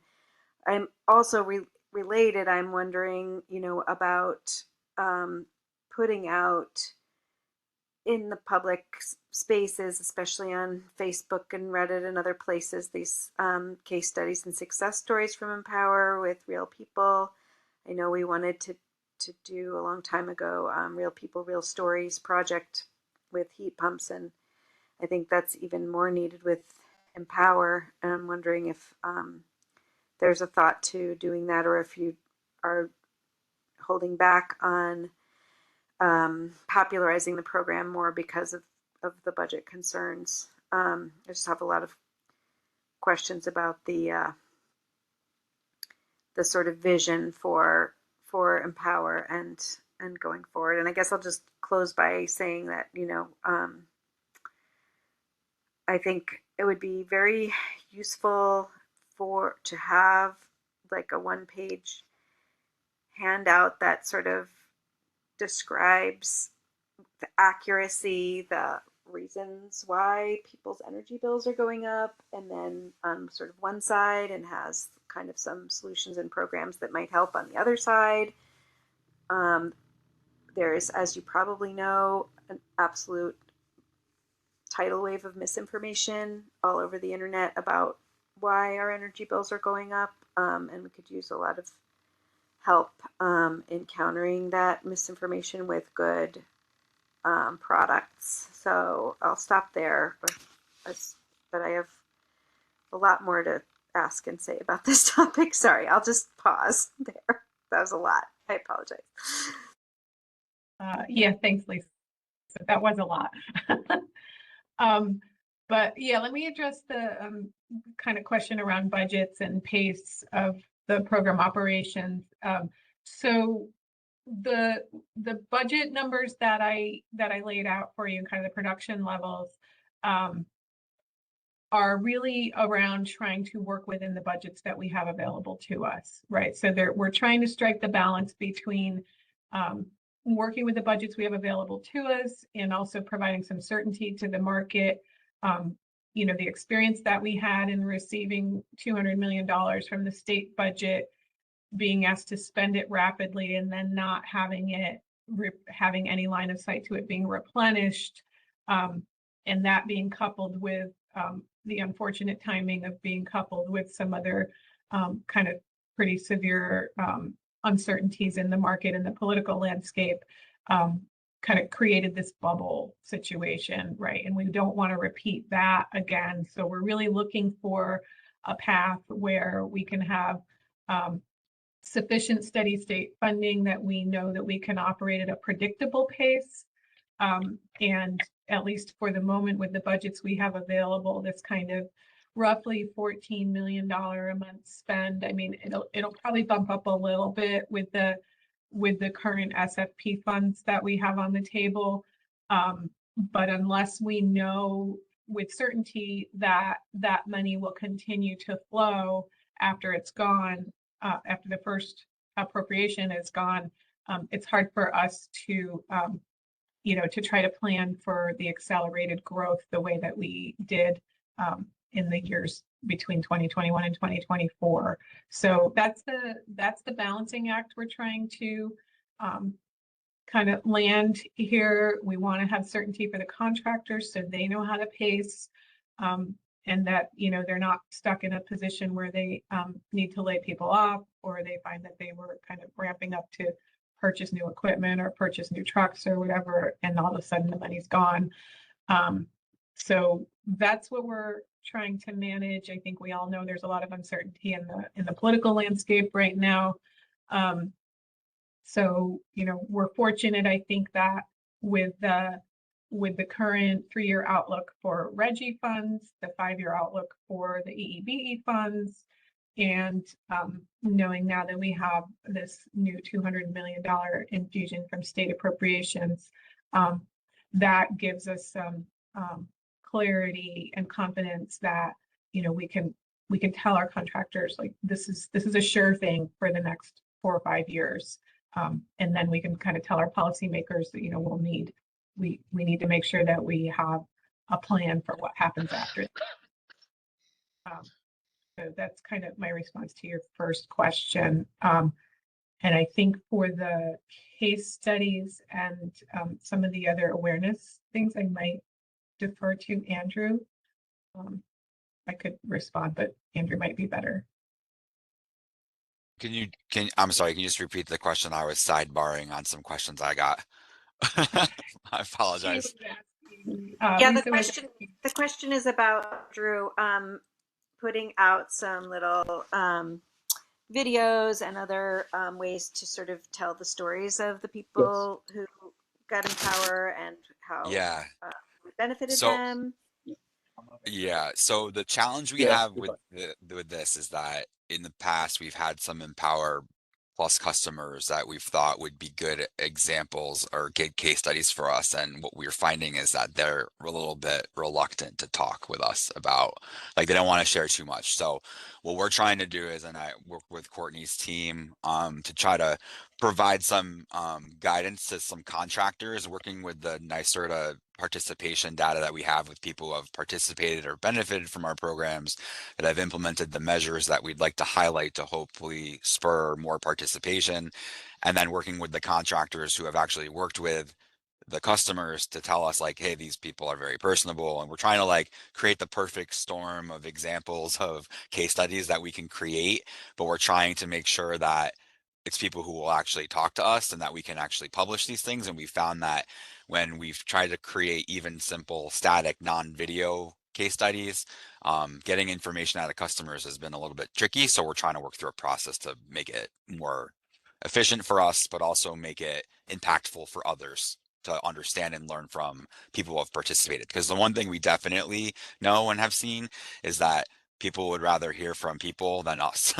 So people would rather hear from customers who have participated. So creating videos and interviews and things like that is definitely on our list, and we're just trying to find out a way to be effective and do it the right way. And, you know, Andrew, while we're, you know, on the topic, we had a couple other related kind of marketing conversations. I'm wondering if you could share, you know, a little bit more about some of the targeting methodologies, whether that be by data that's known about the housing typology, their fuel source, or, you know, if it's more kind of consumer behavior driven, similar, you know, kind of internet activity type of targeting, and how that might compare to some of the strategies of, you know, years past when, you know, marketing money was sort of awarded out to different agencies or even participating contractors to kind of do that internally. Yeah. Okay. Great question. I would say that in the years past, traditional advertising is exactly that. It's in the past. Like we have found that postcards and mailers and door hangers and things like that are very costly to produce, and it not exactly, unless you're creating a custom QR code on them or something where we can track the specific deliverable, which we can do, you don't know what the impact is going to be of the deliverable until it's out there. So producing all of these hard copy things and putting them out is costly, mailing them out is costly, and honestly, like, over the last several years, the evolution of targeting and digital advertising has made things more cost effective. and easier for us to optimize, like I had mentioned previously. And it's really a mixed bag of pretty much all of the things you just asked Colin or mentioned, which is, one, we have ways with digital marketing to target specific home typologies, household incomes. We can change that targeting and do geographic targeting where we can target differently in different areas or regions of the state. Yes, like for New York Energy Advisor, it's built on monthly household income. And then as part of Energy Advisor's 7-question quiz, it asks you your fuel type. So if we decide that we want to heavy up on specific, or if we say our budget is less than what we think we would need to target every income eligible customer, we have ways of targeting just oil customers, or we have ways of just targeting specific fuel types, or eliminating certain criteria.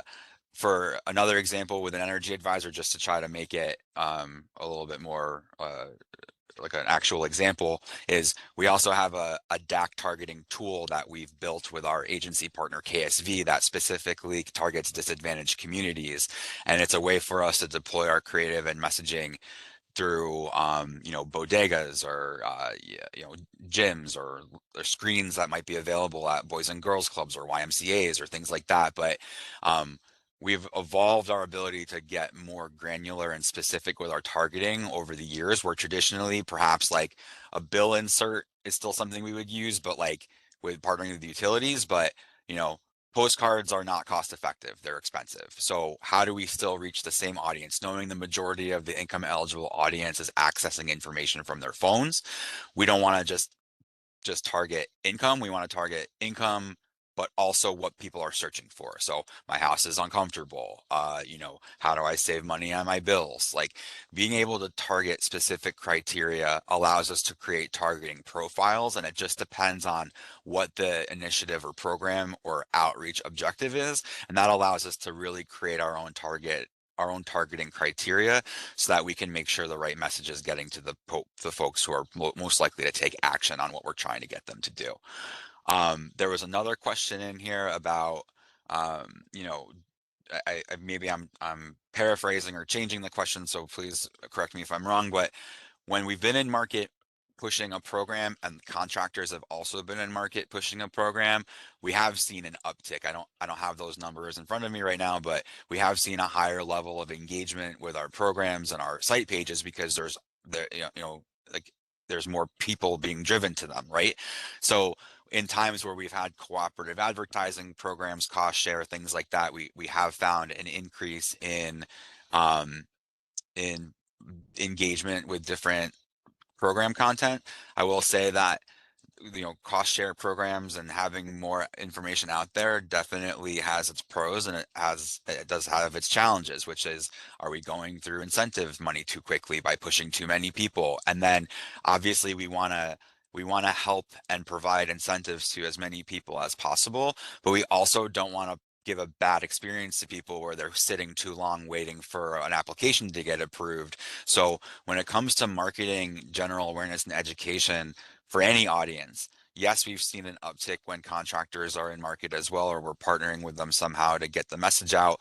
Our messaging to the market at NYSERDA is syncing up in different geographies with contractors' messaging, which is providing a boost to the awareness level. But we definitely have to be careful with how much we're out in the market, because one, we can oversaturate messaging, hit people with too many points of contact in different channels, or worse, we could send them into like a waiting area where they want to participate, but then it's taking longer to process applications, or it's taking longer to, move someone through the funnel.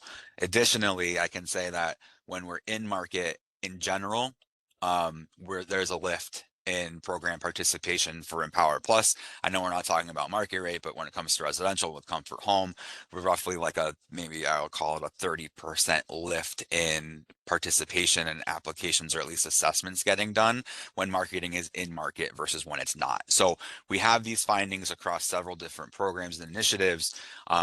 and it tends to slightly change up or down depending on who we are targeting. But the quick answer after the very long answer is we can create a target profile of however we want. Where we've seen the most impact though is where we allow people to either select their fuel type, voluntarily enter their household income, which by the way, on Energy Advisor, we explain why we ask it. We don't say we're going to use it for anything. We just say, hey, in order for us to get you the best information that we can, we need this information to serve you with the best solutions, programs, offers, or incentives possible. That way, once you apply, we already know that you fit the criteria. But yeah, so I mean, that's a very long answer, but if anybody has, I know several people are also pinging me through Teams here. If anyone has questions or wants me to elaborate even more, I certainly can. It's just that it's not such an easy answer that says we target people like this and only like this, because it really depends on the objective and what we're trying to say to them and what we're trying to get them to do in terms of the action that they're going to take. Yeah, thank you, Andrew. Sure. One of the takeaways I'm hearing is that, you know, that high level, broad-based, but highly efficient electronic outreach that can be very, very targeted and data driven is very complementary, but not a substitute for the local marketing, the local advertising, or the storytelling. As we've seen some folks point to in the chat, there's a lot of powerful local storytelling that all of that sort of starts to build into, you know, just the total number of touches, I think is the marketing term for how many times it takes to talk about a subject with someone before they can take action and feel confident moving forward.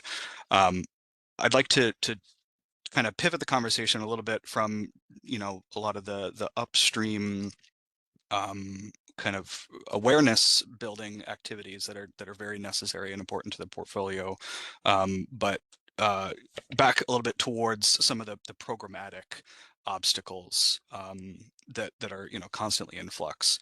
So to jump back to the 1 to 4 family teams and affordable multifamily teams, you know, what are some of the programmatic obstacles that are currently being worked through this year to enhance that program performance and meet some of the commission's objectives for this portfolio?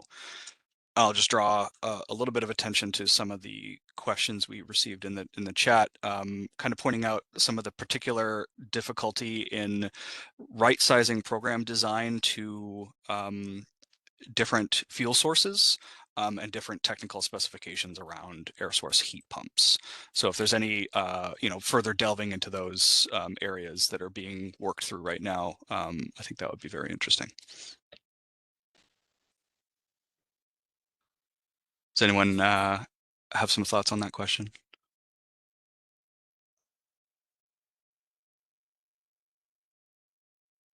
I can talk about on the multifamily side, and then maybe hand it over to Patrick for discussion on the air source heat pump side of the program. But we've been working to address the barriers identified by multifamily building owners and our market partners. We're working to refine program design based on all of our customer and stakeholder feedback as we go through this portfolio cycle. We've made some program design updates for this new year. So our new program design kind of better aligns the incentives with the strategic objectives by prioritizing measures with durable lifetimes that are also cost effective and deliver long-term building impact. We did update our comprehensive pathway to increase participation opportunities and improve accessibility for customers pursuing these deeper energy retrofits. We did do a new 3rd comprehensive project tier, which lowered the participation threshold from 100 points to 80 points, allowing more buildings to participate through that pathway. And then Con Edison offers a mid-project incentive payment to participants to help address some financing challenges that we've been seeing. And we are reviewing that on National Grid side to see if it's something we want to implement going forward.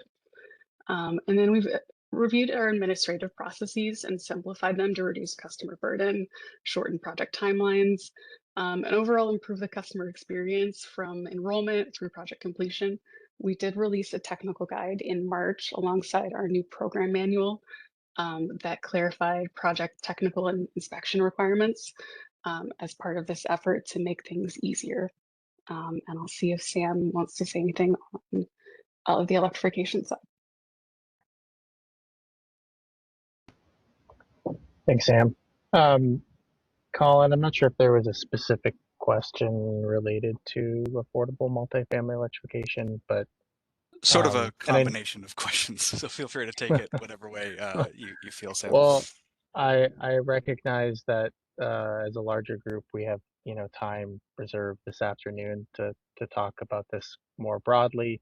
But I can just say from Con Ed's side of things, I think as folks are aware, through last year's LMI order, there was an authorization for program administrators to begin implementing electrification offerings specified for low and moderate income customers.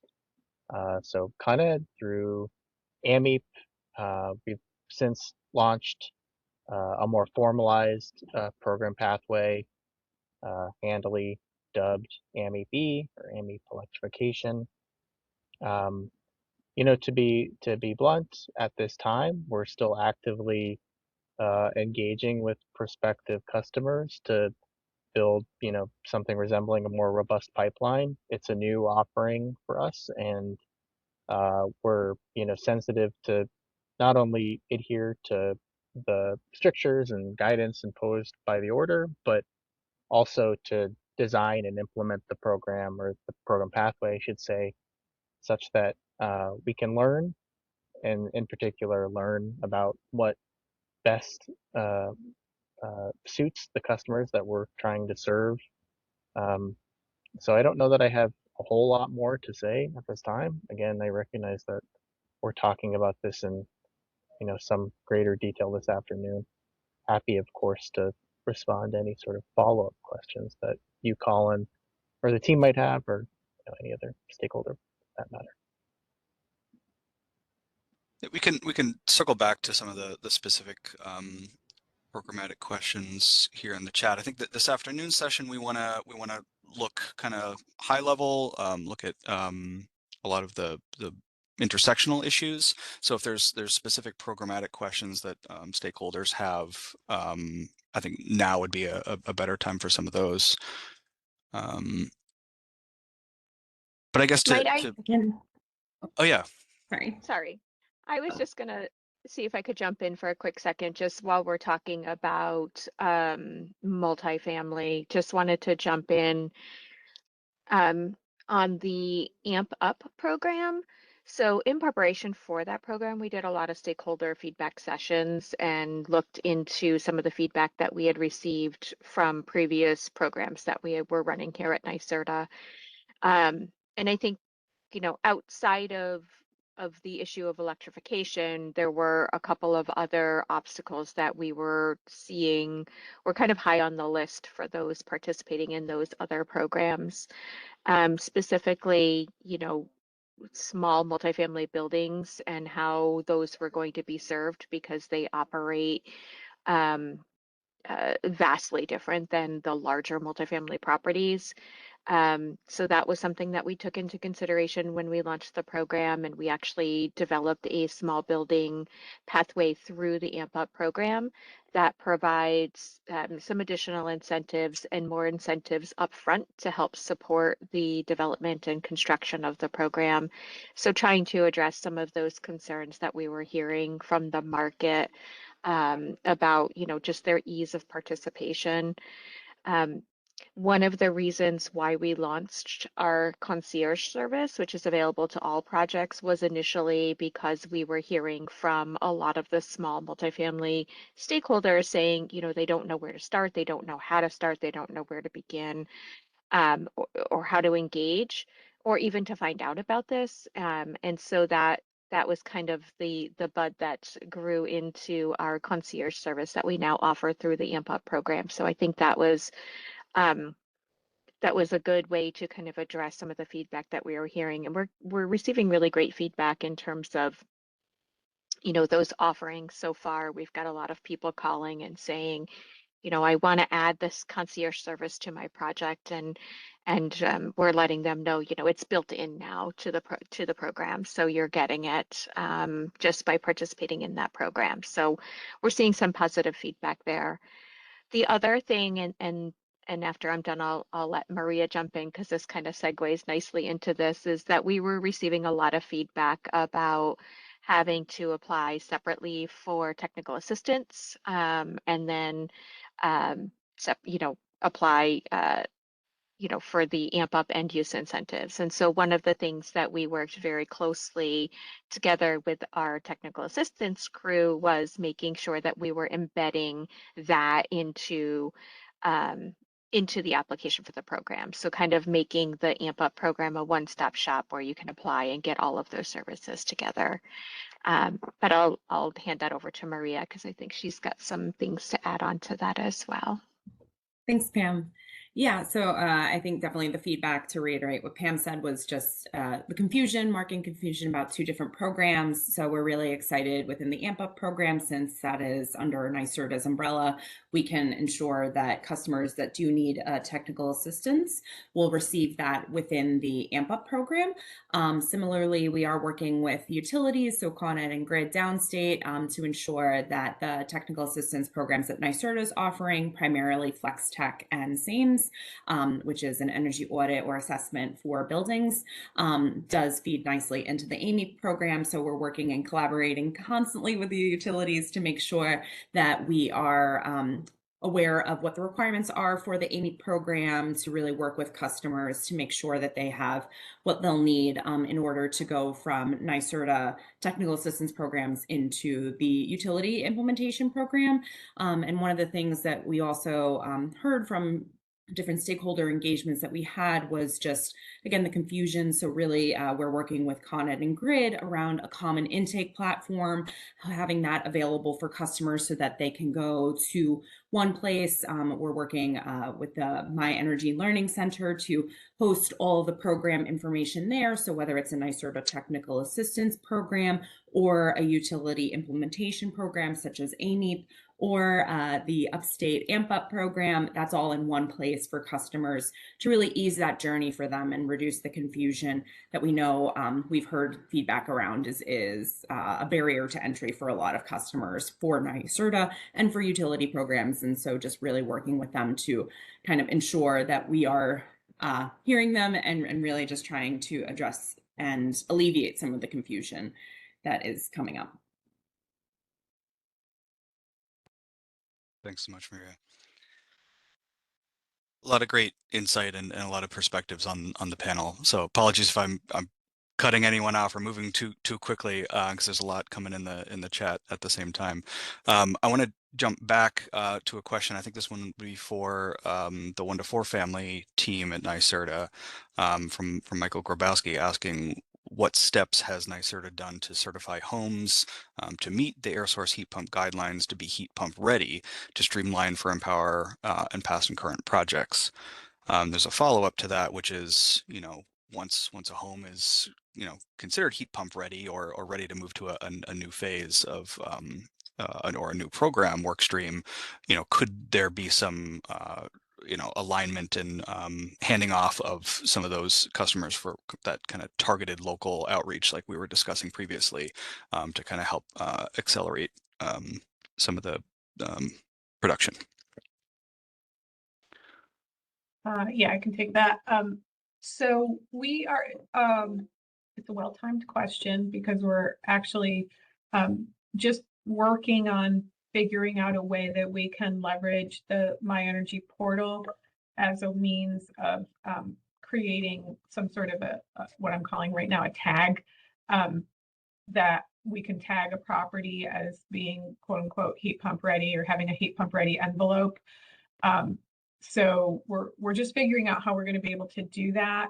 Our hope is that it'll be easy enough that it's something we can start deploying before next year. We're still kind of assessing what the system needs are for that. And I think that, you know, we've been doing a lot of work with the Clean Heat JMC on the market rate side, as well as they're considering how they're going to define, you know, a home that's eligible for the enhanced weatherization tier incentive for market rate heat pumps. And we've been working hard to make sure that the kind of prescriptive heat pump ready specification that NYSERDA has been working on for several years is well aligned with the criteria that the utilities are using for the Clean Heat program as well. And so the way that is shaping up right now is there's essentially, I look at it as like 3 paths. There's a categorical path where you could identify a home as having a heat pump ready envelope. I want to be careful there that we don't say they're fully heat pump ready until they've got the electrical service available as well. This is just about the envelope performance. So there's like, based on the vintage of the home when it was built, so we know what code it was built under, we can identify homes that way. We could potentially identify homes that have already participated in a program like Comfort Home as sort of a categorical identification. And then we have the prescriptive path, which is kind of what we've been using so far, where you know, you kind of go through each component of the home and there's a standard that has to be met for each component in terms of R value or air changes per hour. And then there's a third path that the Clean Heat JMC has designed that is based on a heat load per square foot metric, thinking that when someone's putting a heat pump in, they're going to have to do a manual J calculation anyway, a load calculation. So they're going to know what the building heating load is for the building. And if you just divide that by the square foot, if we can establish a target number for what we would deem to be a heat pump ready envelope, then they can use that as well. And we've been working with them on that to make sure that that cutoff is aligned more or less with the prescriptive path as well. So you kind of end up in the same place, depending on what path you pick. You end up in a condition where we feel confident that the homeowner is going to have a good experience with the heat pump, and that you know, we won't see have problems with the heat pump either in terms of operating cost or comfort or anything like that. So that's what we're working on right now. Our hope is that we can now take that set of paths and start to translate that over to the addresses and the sites that we have in the My Energy portal, and people will be able to just kind of pull up their profile. And if they've had, and this is also tied in with the virtual energy assessment process as well. So when you go into a virtual energy assessment, you're pulling in all that publicly available data and establishing it in your My Energy profile. And what we'll be able to do attendant with that is to have that tag in there, so a customer will know immediately that their home kind of meets that heat pump ready specification or criteria. And then they can share that with their contractor, or they could, you know, provide a screenshot of it or produce a certificate or something that they could then, you know, submit as part of their application to the Clean Heat program. So that's kind of the way that we're thinking about it right now. I don't foresee us being able to just like share lists of customers with contractors. Like, that's not really the way that we've ever operated. There would be privacy issues with that, but we are trying to make it as transparent as possible and available at least to the customer, so then they can elect if they want to share that information with someone else. Thanks, Courtney. Just doing a quick time check. We've about 15 minutes until the lunch break. So I want to get in one more audience question before trying to wrap up with another question for you know, all of the different sub-portfolio areas. Lisa, I see a hand raised. Would you like to ask your question? Great, thank you. This one, I promise, is shorter. So along with about the, you know, heat pump ready, there's the weatherization and there's the electrical service, both super important. But what I feel like is missing is the market opportunity. And what I mean by that is information about the existing heating system, its age, condition, and efficiency, and the same with the water heater. Like, is the water heater 1 year old or is it 10 years old? So I think if we include that market opportunity information, we're really better serving the customer, because we found over and over again that nobody, including me, wants to replace equipment that is functioning fine. So I just was, if there's a way we can, you know, if we've done work in the home, if we can get that information and keep a record of it, I think that is actually one of the most useful pieces of information in order to help that customer, because we know we can predict how likely they are to need to replace their water heater or their heating system, and also whether they have air conditioning or not. So those are sort of 3 things that I think customers will respond to, and will know that they'll need these services. Whereas if they have a brand new, you know, efficient furnace, they're probably not going to buy a heat pump anytime soon. I certainly hear what you're saying there, Lisa, and we saw some other comments and questions to that effect as well. Is the timing of some of these replacements certainly matters from the customer perspective.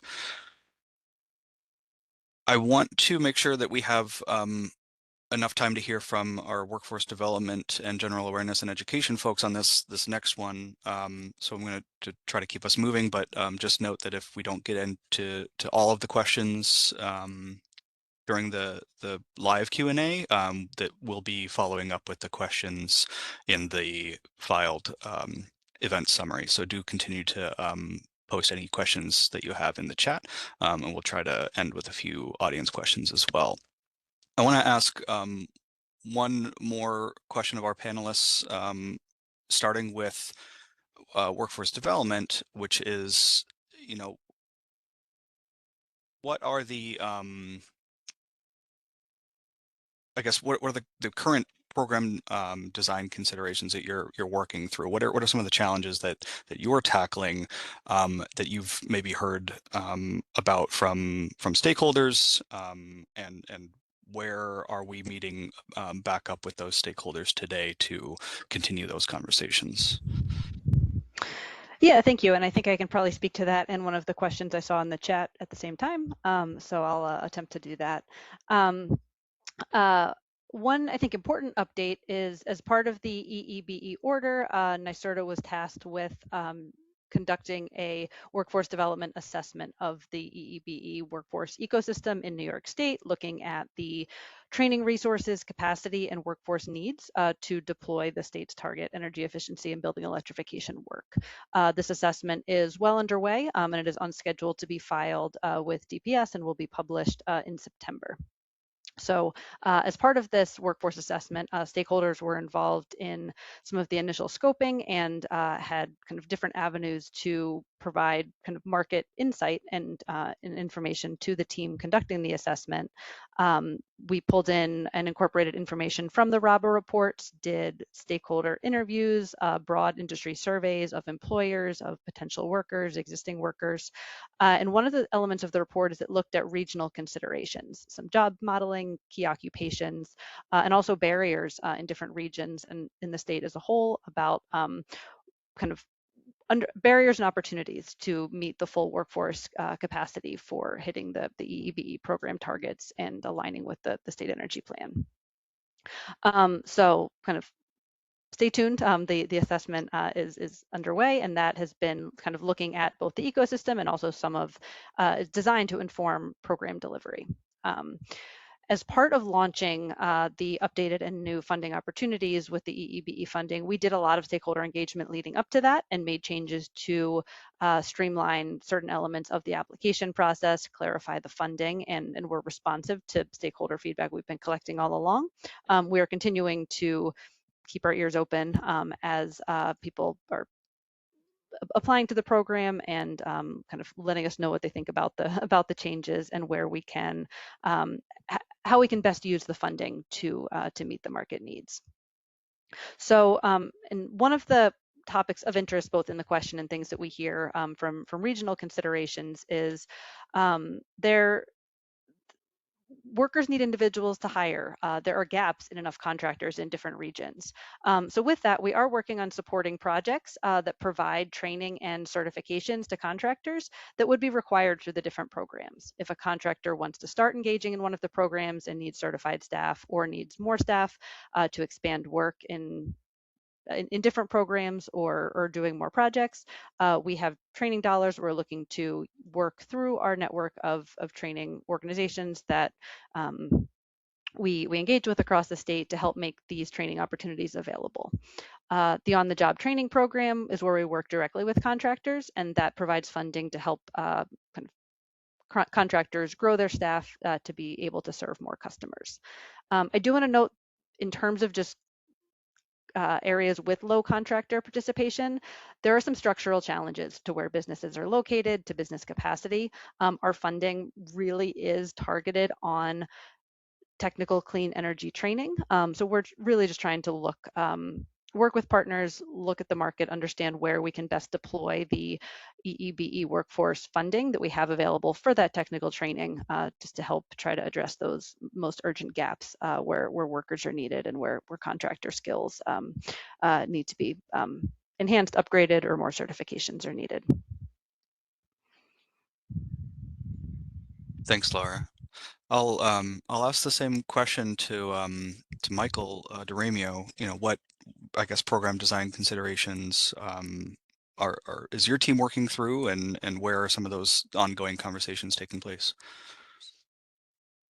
Yeah, and I'll I'll piggyback off of what Laura was just speaking to, because that is relevant to the obstacles that we're seeing with the hubs. Also, you know, making inroads in communities. Obviously, we need want to make sure there are contractors available to serve those residents, and so the hubs have actually made efforts to grow the number of contractors through hosting contractor breakfasts to get contractors interested in becoming participating contractors in Empower Plus. They've also a barrier we've heard from contractors is just paperwork. You know, they're busy. This isn't their top of their list thing to do, and so you know, the hubs are assisting with paperwork to participate as a contractor in the program, make it easier for them to participate. And then we're also, NYSERDA has also been working to engage weatherization assistance program subgrantees that are providing similar services through the weatherization assistance program. We do have quite a bit of overlap there, but there are subgrantees that don't currently participate in Empower Plus, and so we are trying to increase the number of participants or the WAP subgrantee contractors to participate in Empower Plus as well. We have had some success in all these areas to increase the number of participating contractors. So I'll just name that up front. Outside of that, I would say, yeah, that we're, you know, some of the issues that we're trying to take on are reaching, and it's very relevant, reaching rural customers, customers in rural areas, as well as renters. So, you know, the hubs do help bridge some of the gaps with referring renters to non-NYSERDA programs. Help bridge some of those gaps by referring renters to non-NYSERDA programs where there are gaps and where those programs could serve them, as well as to our programs. We are also, like, on some of the other initiatives. So I mentioned the Energy Equity Collaborative. We are within the collaborative, we have a working group focused on housing and buildings programs. And so one of the focus areas in that working group is on solutions for promoting renter access to programs. So specifically, we're developing, that working group is developing a synthesis of lessons learned from looking at what other programs elsewhere are working and are reaching renters effectively outside of New York State as well, and what sort of novel approaches they're taking, what maybe new yeah, just novel approaches they're taking so that renters can benefit. I know we do have, if some folks may be aware, we do have some new technologies, new programs that have actually promoted new technologies so that renters can benefit from, for example, window units that are heat pumps, things like that. So how do we, we're looking at some of those best practices, some of those new technologies, et cetera, that could help with renter access to energy efficiency and reducing their consumption, and including with collaborating with building owners on those. So this is really more in the earlier stages, some of the capturing of these best practices so that we can then bring some of that into more of our program design considerations and things of that nature. I would say on the workforce front, we're also exploring opportunities to support MWBE and disadvantaged community business participation. So that obviously relates as well to some of the contractor issues. Again, this is all very early stage, just more dialogue with communities, looking at best practices. Okay, what are some of these ideas that we could consider within our programs? Yeah, I'll stop there, see if there's any questions about that.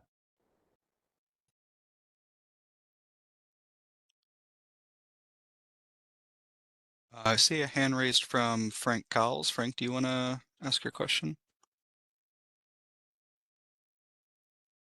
I've had a hand raised for a while. My question wasn't about the workforce development. Other than, I will make this comment, we have a division in North Country, which is an underserved market. We're we can sign up for the program to train people, but we're not getting a lot of support from Clarkson or any of the people that are receiving funding for training.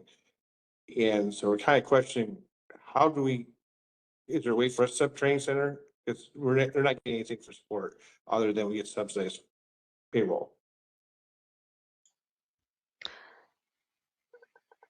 Hi, yeah, I can take that. I think I would absolutely invite you to join one of our program office hours. We have time set up for you to speak with program staff about our technical skills training and upscaling program, as well as OJT. I know we spoke at a conference back in March. I've been trying to get a hold of you, hadn't quite connected yet, to introduce you to some of our other training partners, some BOCES in the area, things like that. So yes, I mean, I think we want to explore different options. The Clarkson project you mentioned is just getting started. So not all of these things are available right now, but where we could talk about kind of where there's scheduling, where there's opportunities, we want to help coordinate that as much as possible. So definitely encourage you to reach out to the workforce team, come to our office hours to learn about some of the other funding opportunities other than the on-the-job training hiring support. And I'll put information about that in the chat. I appreciate that. And then since I called on, I'll ask my first question, which was, we've talked about a lot of things with things can keep them ready. So far, what we found is that since the EEB order killed the national fuel program for partial load heat pumps, gas conversions have been lacking statewide because partial load is a better dollar value for gas customers. The federal money actually allows partial load or hybrid systems to be used as funding. So is there any effort by NYSERDA's 1-4 family home team to touch those homes funds, which we have not done historically?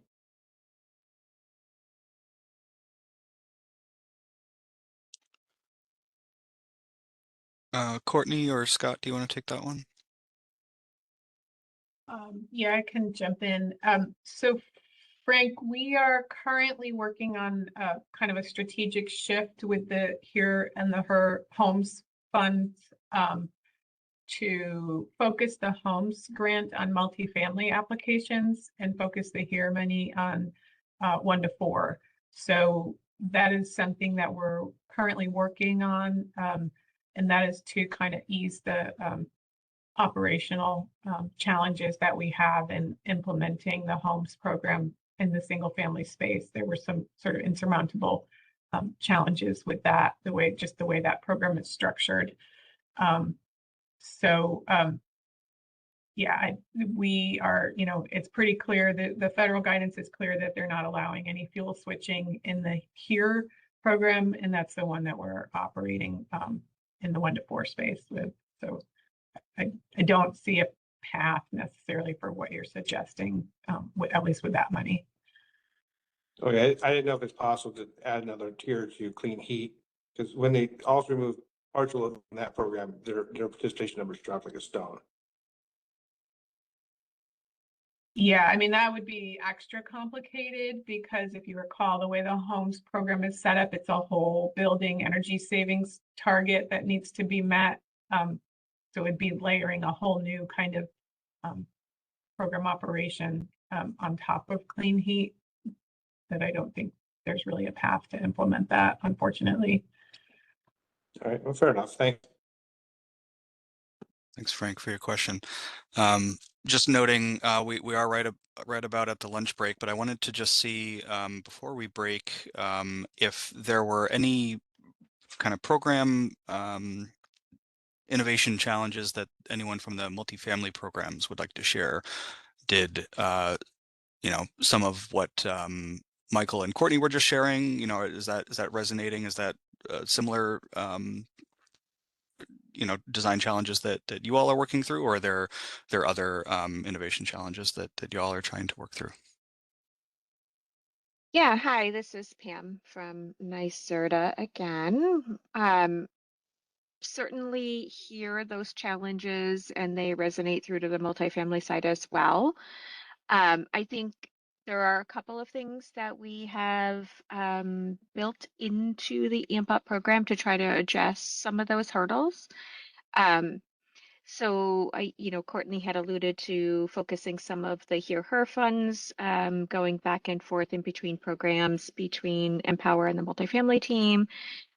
One of the things that we are testing out in AMP Up right now is that we are entertaining buildings with 2+ units into the program, but they have to be multiple units so that the project itself has at least 5 units in the program. So it could be like 3 2-unit townhouses that are owned by the same entity in the same general area doing the same general design. So that is something new that we're trying out to see if there is a way that we can help out the Empower team with addressing some of those smaller buildings and get them into a program that can assist them moving forward.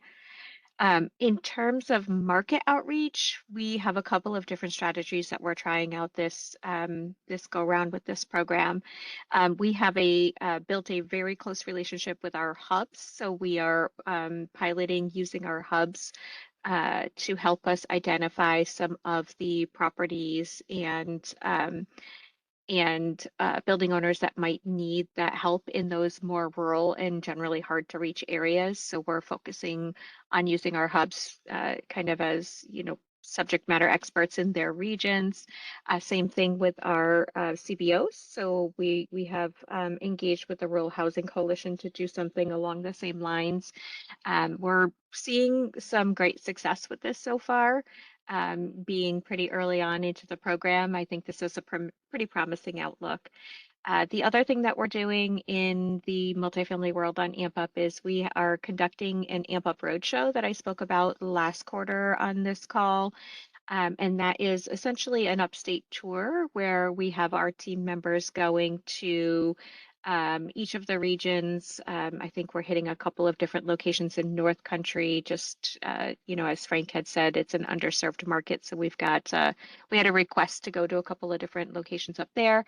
But essentially, what we're doing and what our goal is for these roadshows is really we're working with the hubs in each of those regions to try to identify good candidates to come and hear just a little bit about the AMP Up program and how the AMP Up program might be able to help them move forward with their clean energy goals and to become more efficient. So we're doing a 2 session. So that would be the owners, the owner session. The other thing that we are trying to do is to engage with those smaller contractors that may not already be in our contractor network so that we can continue to grow our contractor network to make it easier for participants to identify who could do the installation of the work that we're talking about here. We've had 2 roadshows so far. They've both been very successful. We hit Utica on June 30th, and we were just in Elmira yesterday. Our next roadshow coming up will be in the Capital Region. So we're going to be in the Albany area on August 18th. And then we are looking at Plattsburgh at the end of August. We have a couple of different locations. Like I said, I think we've got about 10 that are on our list right now that will be hitting across the summer and early into fall. So we're excited to be able to do this, and the hubs have been really helpful in identifying folks that maybe we don't have contact information for because they've never participated in NYSERDA programs. So we're pretty optimistic about that effort. And yeah, I think one of the other obstacles that we've come across and we're kind of working through is that we've got a lot of participants joining or showing interest in our program that have either done IPNAs or are scheduled to do IPNA audits.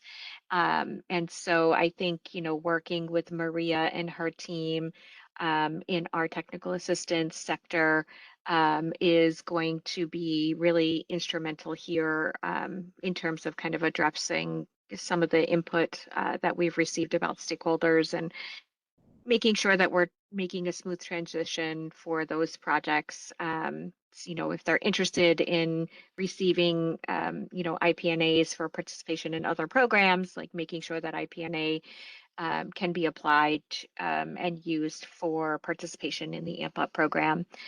We have identified potentially one hiccup with historic preservation properties. Just there is a timing issue in terms of some of the milestone dates that we have set in AMP Up. So we are aware of that and working behind the scenes to try to overcome that obstacle, which may include potentially extending the deadline submission for our stage 1 to accommodate those projects, just the structure that they're in. Awesome. Thanks so much, Pam, for sharing a lot of opportunities to continue to engage in those innovation conversations. I will, in the interest of time, I'll just ask Sam and Sam from Con Ed and National Grid to share any of those upcoming forums, where those conversations are happening for your respective programs in the chat. And I just want to pass the mic back over to Chris Cole for a few closing remarks and taking us through to the lunch break. Chris? Hey, Colin, thanks. So before we break, I just wanted to address a couple of questions that popped up over the last 15, 20 minutes. So Frank, your question about partial heat pump installations. So from the DPS staff perspective, we'd love to hear any additional thoughts you have about that. And we could set up a separate conversation to talk through it. So please let me know if you have any additional detail that you want to share in terms of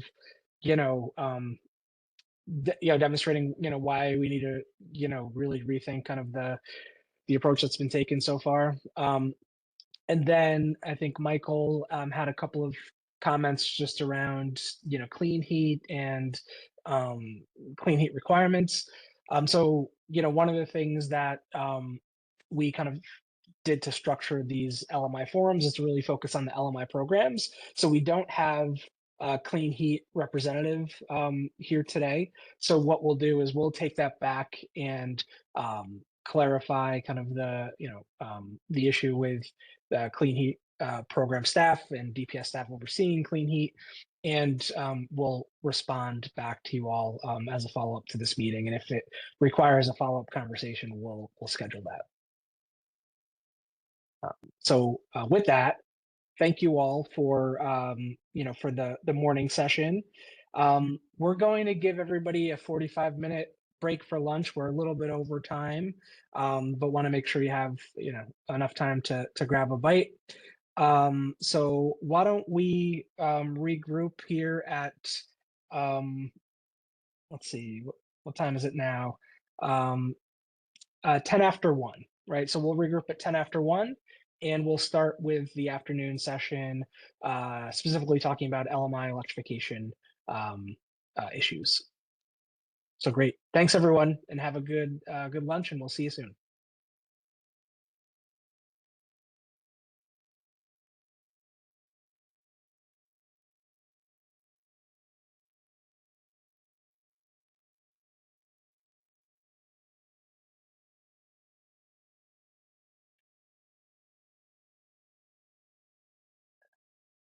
Good afternoon, everybody. Hope you had a nice lunch break and you had a chance to get up and stretch your legs. I want to welcome you all back to the second half of our meeting. And we're going to start by discussing, one of the topics that have come up quite frequently over the last, several months. And that is, the electrification within the LMI market segment. We want to, use this forum and, forums to come as, spaces to have ongoing conversations on some of the larger issues, larger policy and programmatic issues that we're going to have to tackle in order to achieve our collective, climate and energy affordability goals that we have as a state. And so electrification is one such topic that we're going to need to continue to work through over the course of the next several years. And so what we thought we would do today is, not only be responsive to some of the questions we've received recently on the topic, but also, just to kind of help lay the groundwork for ongoing, collaboration on electrification in the LMI space. We wanted to take some time today and level set on, where we are as a state in terms of LMI electrification, and really open it up for questions and, discussion around, what's currently happening as we kind of look towards the future, and our kind of interest in operationalizing, programs that can, ultimately scale adoption of heat pumps for low and moderate income households and within affordable multifamily properties. So with that, let's jump in. Can we go to the next slide, please? Right. So, the question of electrification in the LMI space has, garnered a lot of discussion and debate as of late, right? We know that in order to achieve our state's climate objectives, we have to reduce fossil fuel combustion and associated greenhouse gas emissions within the building sector. And the residential market segment in particular holds a lot of potential for that, right? Which is why, electrification with heat pump solutions is going to be a priority for the state and for the programs that we're talking about today. However, that being said, we know that there are barriers to adoption that, we have to work through. As someone, representing the Department of Public Service and kind of working on these issues on an ongoing basis, I want to just, level set here that, decarbonization of, our homes and energy affordability, especially in the LMI space, are really kind of co-equal priorities for us at the department and the commission. And so, the work going forward around this topic is really going to be grounded in, trying to address, both of those primary issues to the greatest of our ability. We know there are barriers to adoption, right? So upfront costs and the potential for increased operating expenses when it comes to heat pumps have been large considerations for the department and the commission kind of over the last year or so since the issuance of the LMI EE order last May.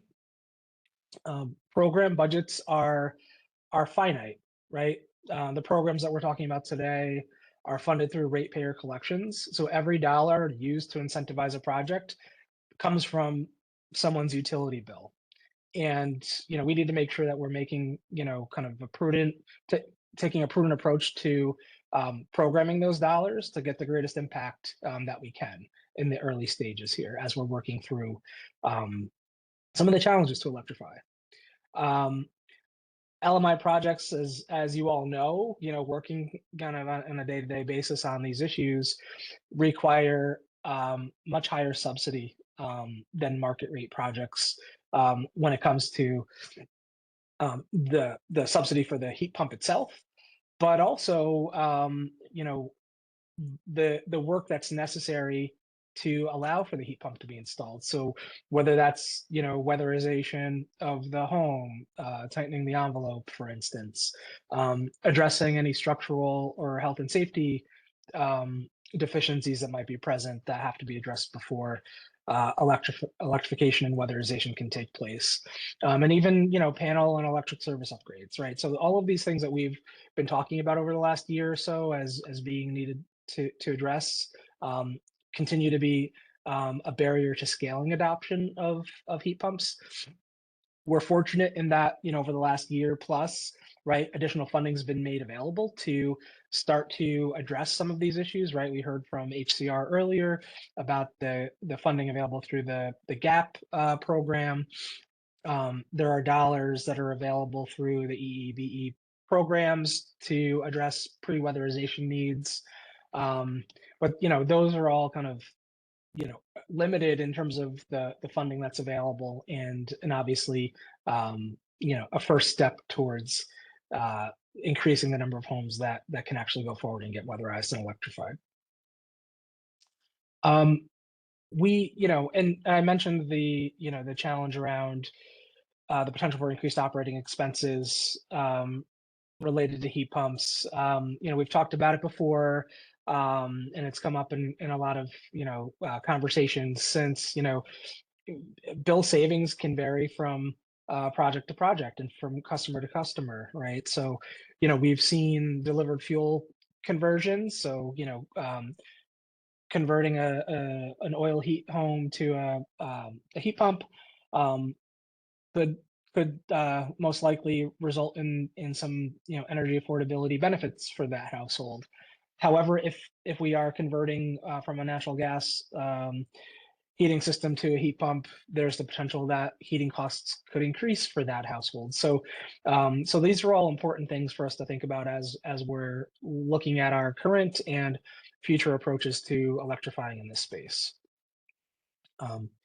We have still some knowledge gaps that exist in terms of, you know, what is the range of potential affordability impacts tied to electrifying homes, the different you know, the costs for different work scopes that might be necessary to fully weatherize and electrify a home, and all of that information is necessary for us to, you know, help make programmatic and policy, you know, recommendations and decisions on how these, you know, EEBE program dollars can best be spent. And then we obviously, you know, as we talked about earlier today, and seems to be an ongoing theme when we talk about the LMI, you know, clean energy space, we really do need more holistic approaches to supporting LMI electrification. So whether that's, you know, looking at kind of how bill assistance is currently structured and designed and made available to households to ensure that, you know, we're able to adequately support households that heat with a heat pump, looking at ways to combine or package interventions. So whether that's tying solar, you know, or access to a CDG subscription to a heat pump project, demand response, right? Consideration for rate design. So, you know, in the EEBE order, and then also in a, you know, an order on the Energy Affordability Guarantee program, which we'll touch on in a little bit. You know, the commission did kind of point to DPS staff looking at kind of potential, you know, for you know, rate design considerations to be in play here when it comes to supporting electrification. And then, you know, looking at kind of how we can align policies and regulations as it relates to housing and submetering, right? When we're talking about the multifamily space, just given the fact that, you know, we currently have, we historically have kind of looked at submetering as, you know, a way to help send a signal to customers to help them, you know, better manage their electricity consumption in their units. Whereas, you know, now there's a potential for, you know, an electrification project to potentially add heating load to a customer's meter that might not have had it before, right? So creating cost shift and affordability considerations there. So all these kind of interrelated and sticky kind of policy and programmatic design considerations that we need to address. Next slide, please. And I'll pause in a moment for any questions or comments while we go.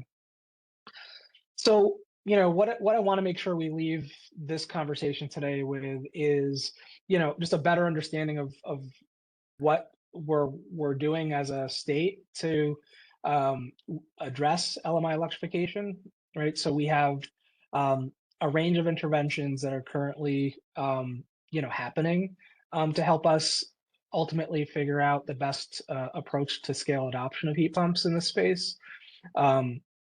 We have programmatic offerings right now, right? Standard incentives and technical assistance that could support electrification projects in both multifamily buildings and small homes.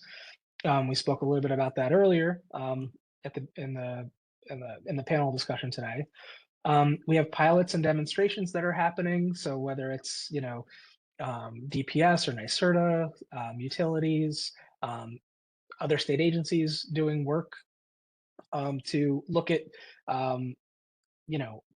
different approaches to testing the feasibility of an approach to electrification, to collect information and learnings to help inform future program design and implementation.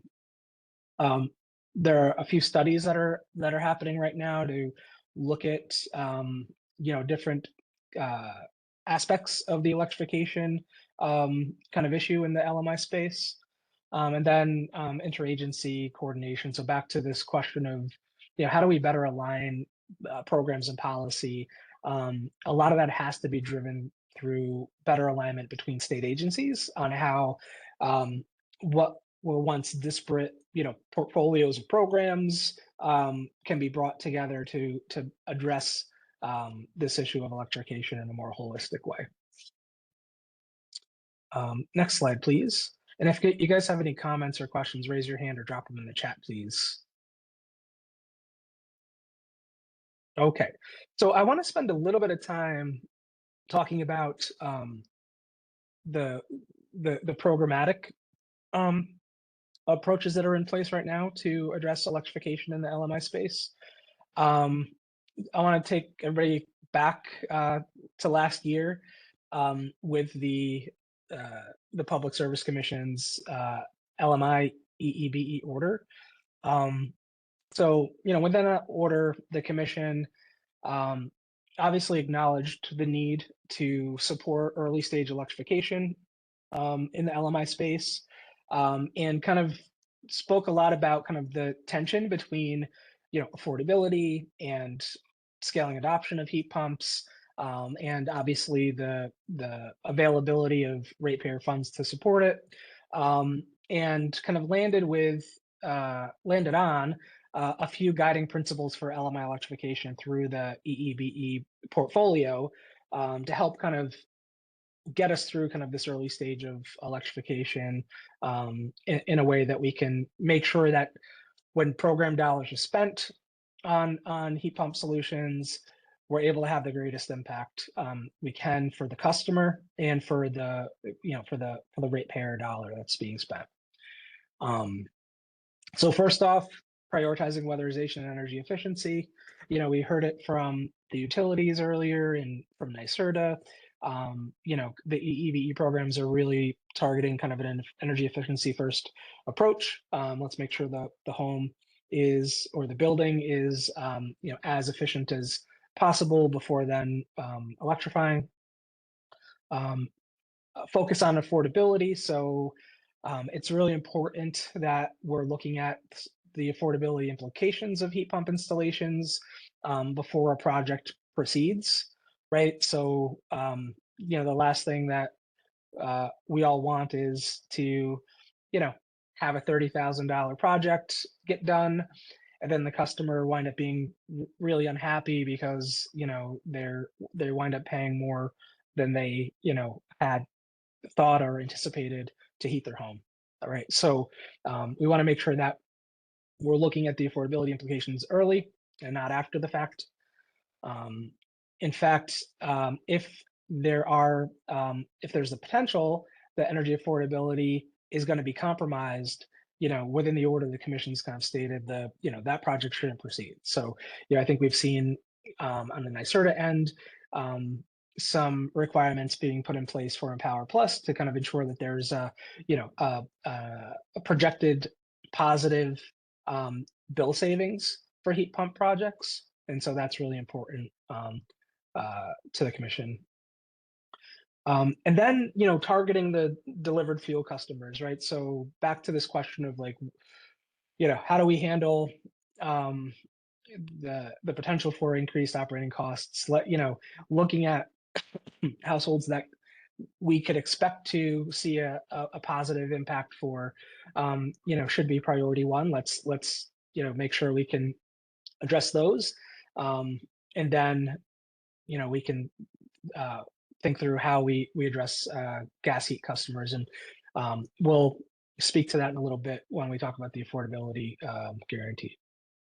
And then lastly, the last guiding principle here was a directive, to DPS staff and to essentially work to better align programs and policies. So, within the department, as well as with other state agencies, right? And so this work is underway now, and we can talk more about that as well.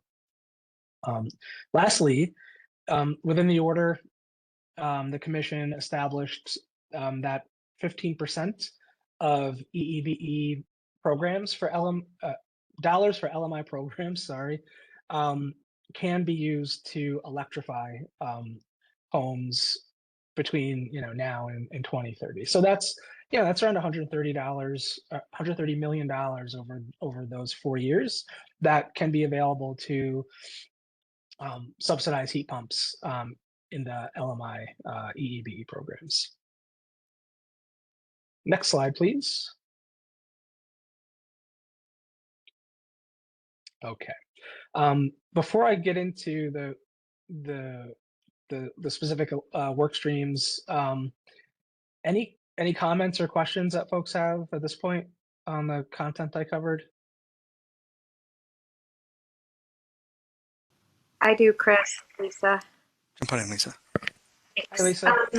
Yeah. So I did ask this earlier, but it was the wrong time. But thinking about homes with electric resistance heat, where you definitely know you have enough amps, and where you definitely know you'd save people money, wondering about approaching or targeting those households specifically. And many of them are renters, and that is the one place where the renter is actually helped, right, by this. So it's not fuel switching. So I don't know how that fits in. And then the other thing is consideration given to the possibility of, if somebody whose LMI has an efficient gas furnace and could get a hybrid heat pump system, so that they would sort of get the best of both possible worlds. And in terms of affordability and comfort, I know we have not been doing hybrid, but maybe it's time to consider that in certain circumstances. So programmatically. So those are two questions. I think the other thing about electric resistance that I forgot to say is that in that case, the customers already has the relationship with the electric utility as their heat source, versus where they have a relationship with a fuel delivery company, then a contract and a whole thing. So it's like psychologically a little bit easier too. Yeah, thanks, Lisa. I think that is, targeting electric resistance households is an interesting strategy, and I don't want to speak for the program administrators. If they have thoughts on that, like, we'd welcome them to raise their hand and share their thinking on that as well. But something that we definitely are interested in exploring further. So thanks for raising that. And then on the hybrid systems question, so we're operating these programs under the guidelines that were set forth in the orders from last year. And one of the things that the commission did was pause on hybrid systems, right? Mainly because we do have a finite budget, and we want to make sure that when we're spending these dollars, they're going for the greatest impact when it comes to reducing fossil fuel combustion and benefiting the customer, right? That being said, right, DPS staff filed a report on hybrid heat pumps, and one of the things that we'd welcome is if folks have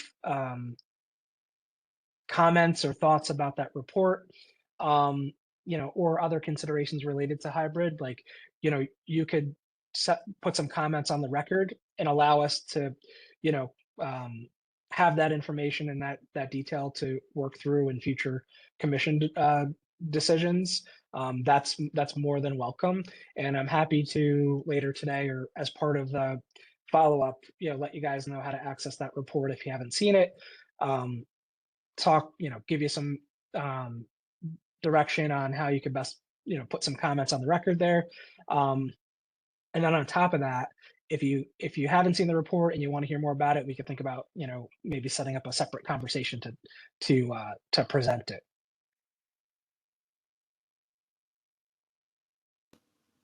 Thanks, Chris. You're welcome.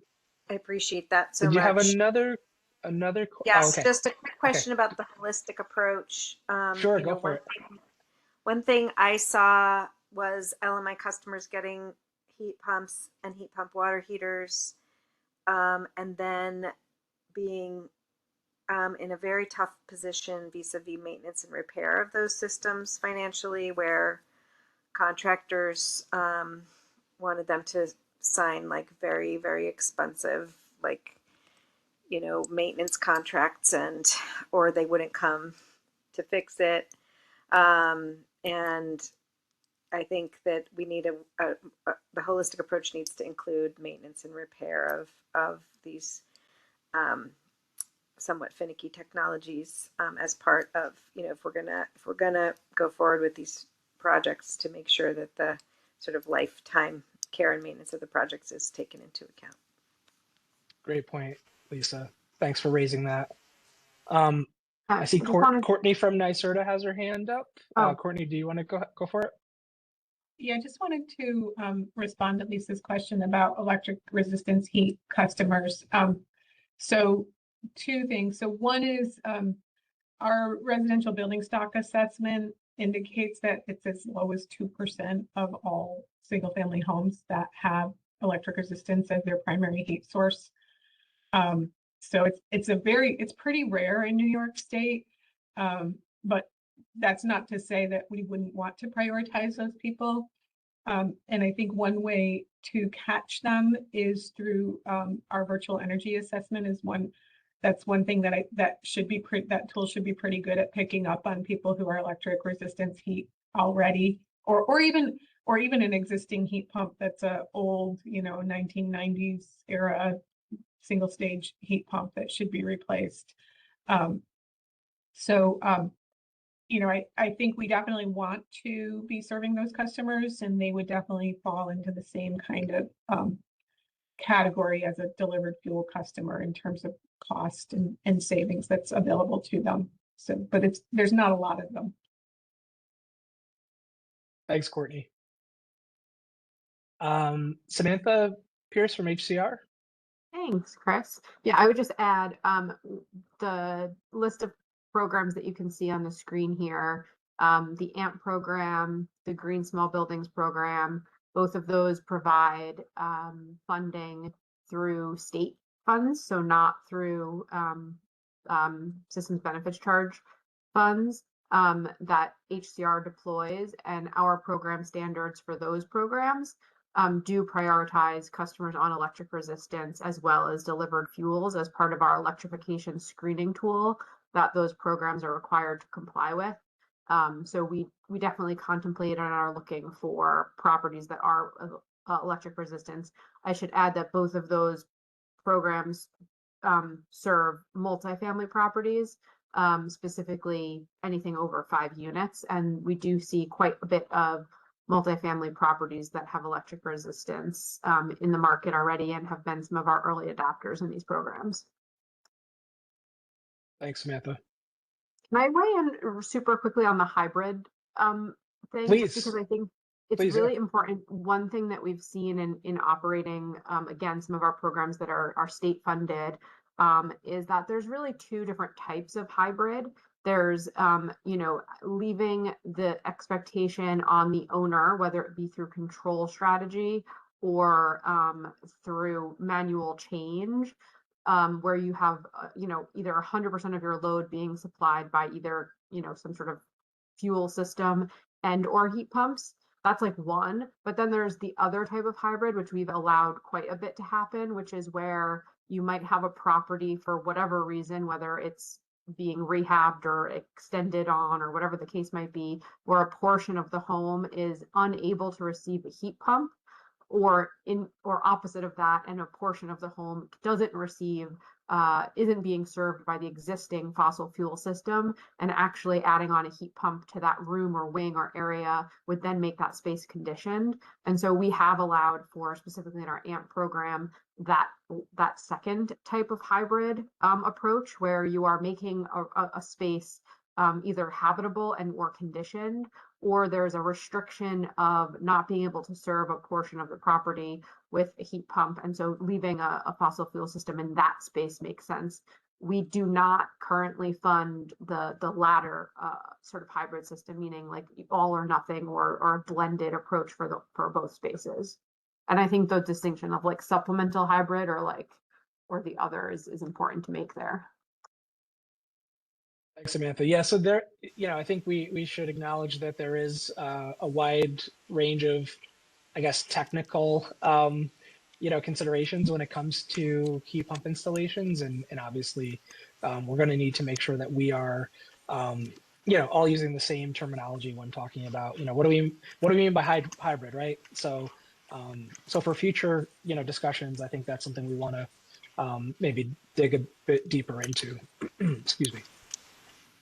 What did you call the other kind, Samantha? Sorry, the 2 kinds?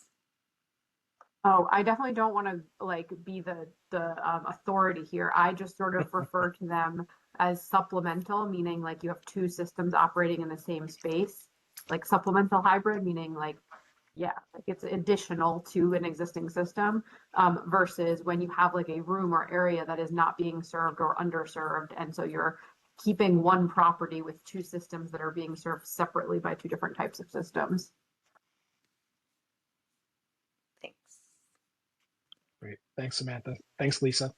We had a question in the chat from Michael Grabowski regarding service and repair of heat pumps. So, you know, essentially, why isn't HEAP required to cover the cost to service and repair heat pumps?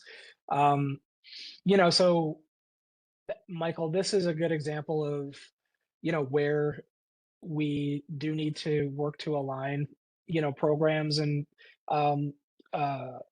approaches across the different, you know, state agencies and disciplines. You know, I think the one thing I'll say, I don't have a good answer other than to state the fact that, you know, it's still, we're still kind of very early in respect to electrifying in this space. And, you know, I think more conversations with colleagues who administer HEAP, it will be necessary to kind of start to, you know, help orient or identify where it's possible for HEAP to support this sort of thing, if at all. Great. And then just maybe just draw your attention to the chat. So Michael Reed from NYSERDA dropped a link into the multifamily building stock study from 2022, and then the residential building stock study. So thank you for that, Michael.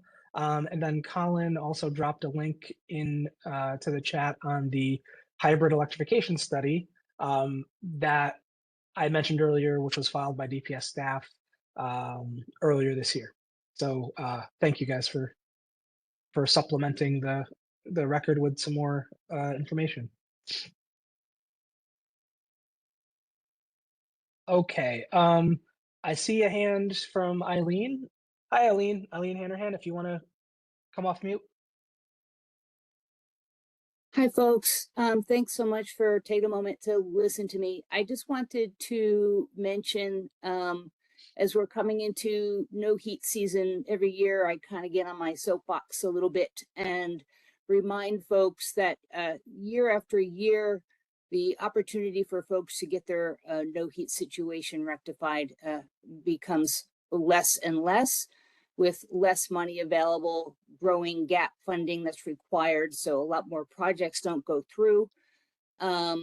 So that's driving up utility costs for customers. It's also creating some unhealthy situations for them in their homes.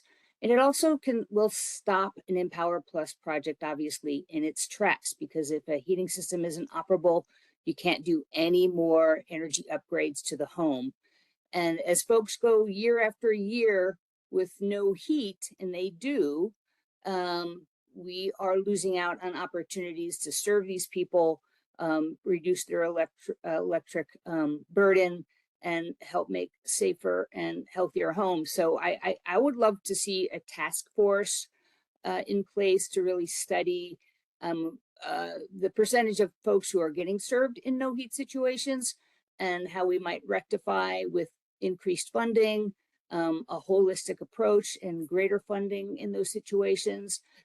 I know we haven't really been able to even address no heats, let alone low income folks with air source heat pumps up till now. There's just not enough funding, but in a no heat situation, that might be an area where we can increase funding.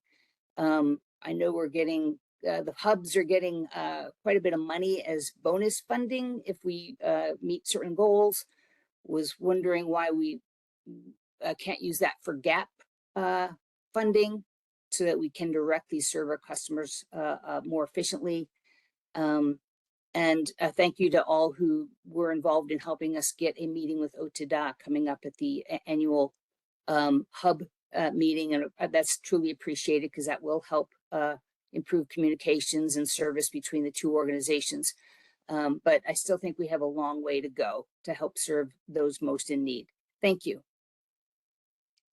Eileen, thanks for raising that that topic, and I think one that we've all struggled with in terms of to your point, how do we approach electrification in a no heat like emergency situation, especially when we're talking about a matter of hours or days for an install to happen. So agree that it's something that we need to be able to work through and understand kind of what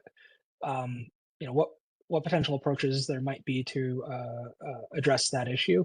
And one I think we could flag as like an ongoing topic to come back to. So this slide here, I won't belabor it. Oh, sorry. I just meant to say thanks, Chris. Bye. Got it, Eileen. Yep. We won't belabor it because we did speak to a number of these programs earlier in the day, but just wanted to provide a snapshot of the programs that are in place right now across the state. So we have a mix of state administered, utility administered programs, and then also a program administered by the New York City Housing Preservation and Development, HPD. But essentially, we have the primary EEBE programs that are able to install heat pumps through their through their programs, Empower Plus, AMIP, AMP Up. However, those programs need to kind of install heat pumps in accordance with the guidelines from the EEBE order. I think Sam Pastrick from Con Ed kind of spoke to that a little bit earlier today. PSEG Long Island has the Home Comfort Program and some other interesting programs. We'll hear more about the PSEG Long Island programs in the next conversation, so we won't spend a lot of time there right now. And then, obviously we heard from Samantha earlier on the programs administered by HCR. And then I'll just flag the READY program administered by New York City HPD. And I think Jen Leone was on the call earlier, but I think she had to drop. So I'll just give you a brief overview here, and we can always follow up with more information if folks have interest. But essentially, this is an initiative that's really trying to bring together the interventions necessary to decarbonize or electrify small multifamily buildings in New York City. So bringing together both incentives and technical assistance through NYSERDA and HPD to implement this program. Let me pause. Do we have any program administrators that want to speak a little bit more about the programs that are listed here, or do we feel like we sufficiently covered them earlier today? Can I just share one thing? Please. Programs. Great. Yep. So I'm hoping this will be helpful for everyone, because I realize the program list under HCR's offering looks a little bit like alphabet soup. And so just to clarify, we did design all of these with a bit of a customer journey in mind. So if you are a single family or very small building that is working with HCR to improve your home.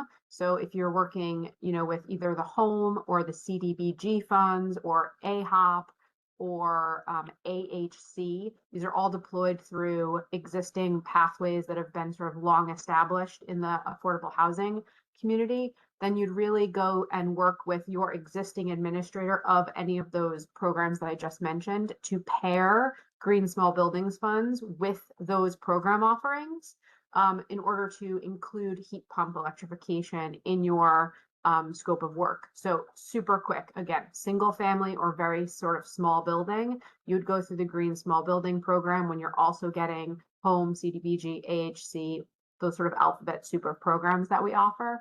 If you're a large multifamily property that is being refinanced with HCR, meaning you're getting tax credits, standalone subsidy, HFA financing, you would take advantage of the CEI or Clean Energy Initiative term sheet. So that's for properties that are refinancing with HCR as a regulated property. If you are a multifamily property that happens to be either naturally occurring affordable, or you have a regulatory agreement, but you are a mid-cycle property, meaning you are not refinancing, you would work with one of our community development partners to access AMP funds, which is the all electric multifamily program. So that's for mid-cycle non-refinancing programs. And then we have some additional sort of CEI money, which we call standalone CEI money, which is for the larger multifamily properties that have bigger development teams that are looking to access standalone subsidy source for the same electrification purposes as CEI. So really programs developed based on what kind of customer is coming into market. Hopefully that helps. I can also pop the link to these programs in the chat so everyone can review at their leisure. Thanks, Samantha. Do we have any questions for Samantha on what she just covered? I'm not seeing any hands. We could always come back to it. Oh, we have one question from Martha. Go ahead, Martha. Yeah, just quickly, Samantha, I'm sorry. Which programs, I mean, I know the AMP Up, but which programs provide eligibility to naturally occurring affordable housing that are not regulated? Yeah, so the Weatherization Assistance Program, the Green Affordable Electrification Program, the Green Small Buildings Program, and All Electric Multifamily Program. All of those are eligible for properties that are not necessarily refinanced or have regulatory agreements with HCR. So most of them. It's actually easier to say the only one that requires you to have a regulatory agreement with us would be the CEI program, because that is being paired with a refinance opportunity. Thank you. Mm-hmm. Thanks for that question, Martha. Thanks, Samantha, for clarifying. Lisa, do you have a hand up, or is that legacy? Oh, that's the old one. I didn't mean to leave that up. Sorry. Oh, okay. Yep, no worries. Just checking. Okay, let's go to the next slide, please. I want to also make sure folks are aware of some of the pilots and demonstrations that are ongoing. There's some exciting work that's happening across, you know, some of the agencies and utilities to look at, you know, additional kind of solutions to addressing the barriers to adoption of heat pumps. Next slide, if it's working. Okay. So, you know, I think a lot of folks have heard about Clean Heat for All. I mean, that's, you know, a really awesome program that the NYSERDA team has developed and is implementing. You know, the NYSERDA team is investing in product development, field demonstrations, to look at ways for, you know, advancing practical approaches for electrifying multifamily buildings. I think everybody, or many of us have heard about the success related to the window heat pump pilot that NYSERDA did with NYCHA. That's recently, you know, been expanded to look at through the wall heat pumps. And, you know, NYSERDA is obviously through this initiative collecting, you know, performance data to help ensure that, you know, building owners, operators, administrators are able to have more confidence in these, you know, new technologies and to help kind of scale adoption. I'll invite anybody from NYSERDA to provide a little more color on this one if you're interested. But while I wait for that to happen, in case you do have something to say, I'm just going to keep going, and then you can chime in after the fact. Does that sound good? I hear somebody's. That sounds good, Chris. Keep going. Okay, thanks, Michael.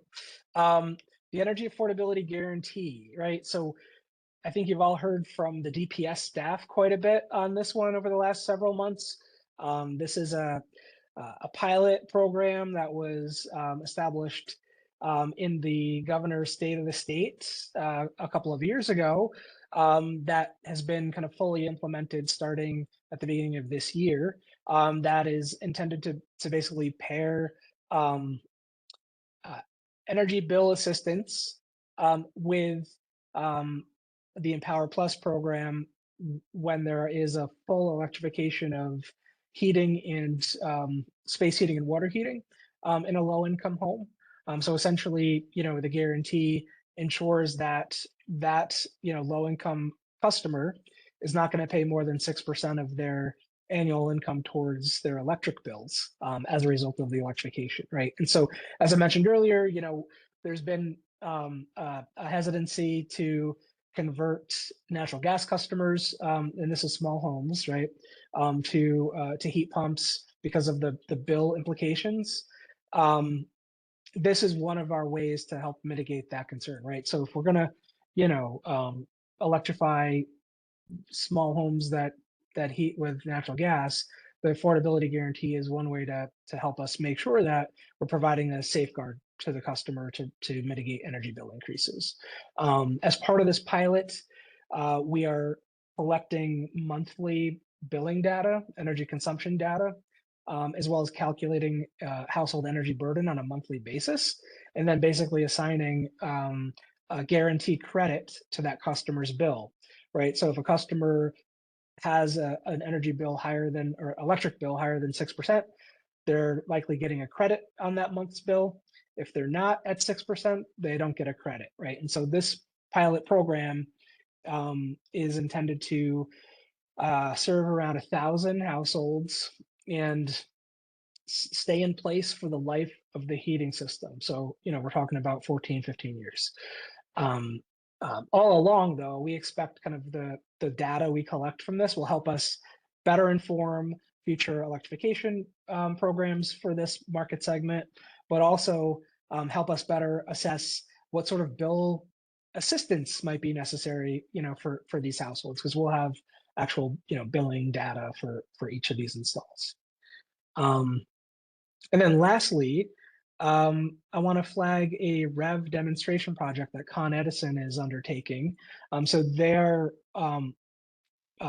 doing a demo to assess opportunities for preventing the cost shift in multifamily buildings, where a tenant may wind up potentially seeing increased, electricity costs because they're taking on some responsibility for their heating load with the installation of a heat pump when they previously wouldn't have with a central system, right? And so through this Rev demo, Con Edison is looking at a couple of different models for preventing cost shifts to tenants. And the idea here is they're hoping to, complete a couple of pilots that will, look at kind of a technical solution, right? So looking at ways to keep the heating load for heat pumps on the master meter or on the central meter for the building, as opposed to kind of having them on the individual tenant meters. And they're looking at doing that kind of in a centralized and a decentralized kind of building configuration. And then obviously we're hoping to get much more insights on operating costs, especially in the multifamily buildings through this pilot. This pilot is expected to wrap up in 2028. So we've got a little bit of time between now and then, obviously. Michael, you came off mute. Thank you. Do you want to speak a little bit more about Clean Heat for All or any of these initiatives? Sure, Chris. I think as you mentioned, the effort that we've done, thanks in large part to the New York City Housing Authority, has gotten a lot of publicity, and that has been window heat pumps. I think one thing to highlight is what we're really looking for as we expand the aperture is to get building typologies that are different than the NYCHA building type to better expand the set of field data, as well as to get projects and get these units installed in climate zones 5 and 6 so that we get better performance data in the more extreme temperatures so that we can have that greater confidence in these solutions as full load solutions throughout the state. So that's point number one. And then I think the other thing I would just like to throw out there is that, what we're really aiming for as much as possible are those plug and play solutions. So heat pump solutions that don't require electrical upgrades. And so in a similar vein, not featured on this slide, but wanting folks to understand, we are also trying to make progress when it comes to induction cooktops, as that is another potential solution set to help address buildings in particular that have gas riser shutoffs, etc. But to date, most of the commercially available products do require that electrical upgrade. So we have another partnership with NYCHA to try and bring to market induction cooktops that don't require electrical upgrades and therefore fit into this kind of like plug and play dynamic. And we're very interested in stakeholders' thoughts, both on opportunities that they see for demonstrations, as well as other emerging technology opportunities that NYSERDA should be pursuing. And to proactively answer Lisa's question, I think we're really looking for a variety of residential, multifamily, and smaller homes as well, Lisa, so that we can have a more robust data set across the broader building typology, right? Like a NYCHA apartment looks very different than, duplex in Syracuse. Right. Thank you, Michael. It looks like Martha has her hand up. Martha, do you want to go for it? And then while Martha's coming I just off mute, wanted to follow up and Michael, what kinds of applications have you gotten so far? Because I think one thing that is attractive about this is that the owner is not required to take out the existing heating system. Yeah, that's right, Martha. I think, right now, particularly kind of where we are with this relatively new technology is we're not in this kind of a demonstration requiring heating system decommissioning, that's a helpful point. I think to date, we've seen a lot of interest from co-ops and condos down in New York City, but we haven't seen, or we're not as connected as we would like to be to upstate opportunities. So I think that would be the kind of key distinction is like, we're very very keenly interested in talking to owners, operators in the upstate market who are interested in deploying these units. Okay, yeah, I'd be interested in the downstate topologies that you've gotten. Thanks. Great. Thanks, Michael. Thanks, Martha. Let's go to the next slide, please. And to round out the existing work streams right now on LMI electrification, we've got studies, right? One of them to flag. Michael's team at NYSERDA is also working on a study related to cost shifting in multifamily buildings, right? So similar to the demonstration, but maybe a little further reaching in terms of the scope, is what NYSERDA is kind of looking at in terms of policy and technical options that could help mitigate potential cost shifts in multifamily buildings. Yeah, and Chris, just to say a couple words about that. I mean, I think everybody on the call can understand that right now, baseline condition is heating costs are paid for by the landlord, right? So that's an operational cost that falls on the landlord's bill. And the promise of this plug-in play technology is that you're then moving the heating system to the tenant's meter. So that raises a real concern as it relates to affordability, particularly for folks that live in so-called naturally occurring affordable housing, right? So like in a regulated context, there are protections in place, but if you're just a renter who is, who doesn't have a rent stabilized unit or whatever, there isn't actually a protection right now preventing the landlord from shifting the heating costs into your utility bill. So that's the real challenge that we're faced with from a policy and regulatory perspective. Great. Yeah, thanks, Michael. And similar to Michael's call for any ideas related to demonstrations that might be helpful in this space. The same goes here, right? In terms of if a study on a specific policy or technical issue could be informative to advancing our work around LMI electrification, we'd love your thoughts about that. So feel free to raise it in the chat or follow up after the meeting today. And then lastly, we covered this a little bit in the conversation at the beginning of this time block, but interagency coordination. We heard from Eileen earlier about the need to look for solutions to electrify in emergency no heat situations.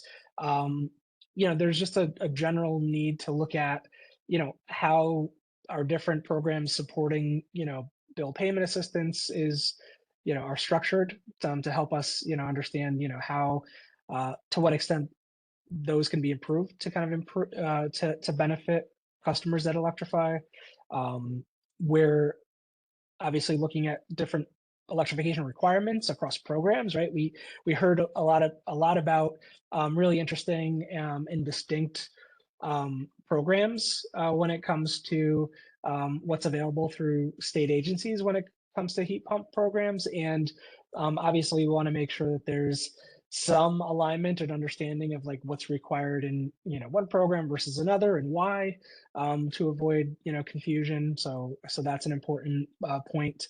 And then one that we haven't really talked about too much, but just want to flag here is kind of a need to make sure sub-metering regulations are in line with where the state is going with electrification, right? Back to kind of the point of how do we mitigate cost shifts within multifamily buildings, for instance. Lisa, you have your hand up. Do you want to make a point or ask a question? Yeah, can I just ask about the energy affordability guarantee? Can you clarify when are the 1,000 households now enrolled and data is starting to be collected, or where? I know you said you're getting going on it, but it was unclear where that was. Yep. So with the affordability guarantee, we are actively enrolling households who electrified through Empower Plus. We currently have around 30 customers who are actively enrolled in the pilot. We have a pipeline of 100 or so that are in the application phase, and so the DPS and the NYSERDA teams are working closely to make sure that when contractors are talking to empower customers about electrification projects, that the guarantee is something that they could put on the table for the customer and maybe help make a difference in that customer deciding to electrify or not. So we have room to add people to the guarantee, and obviously we want to get as many as possible into the pilot. So if you have thoughts on that, we're happy to hear about it. Yeah, we can always set up another conversation. Yeah. Great. I think for one thing, a letter should be sent to every household that got a heat pump through the LMI heat pump pilot, or got electrified through the pilot. So yep. They've had their heat pumps now for quite a while. And I know some of them would really welcome the cost relief. So anyway, more to talk about. Good point.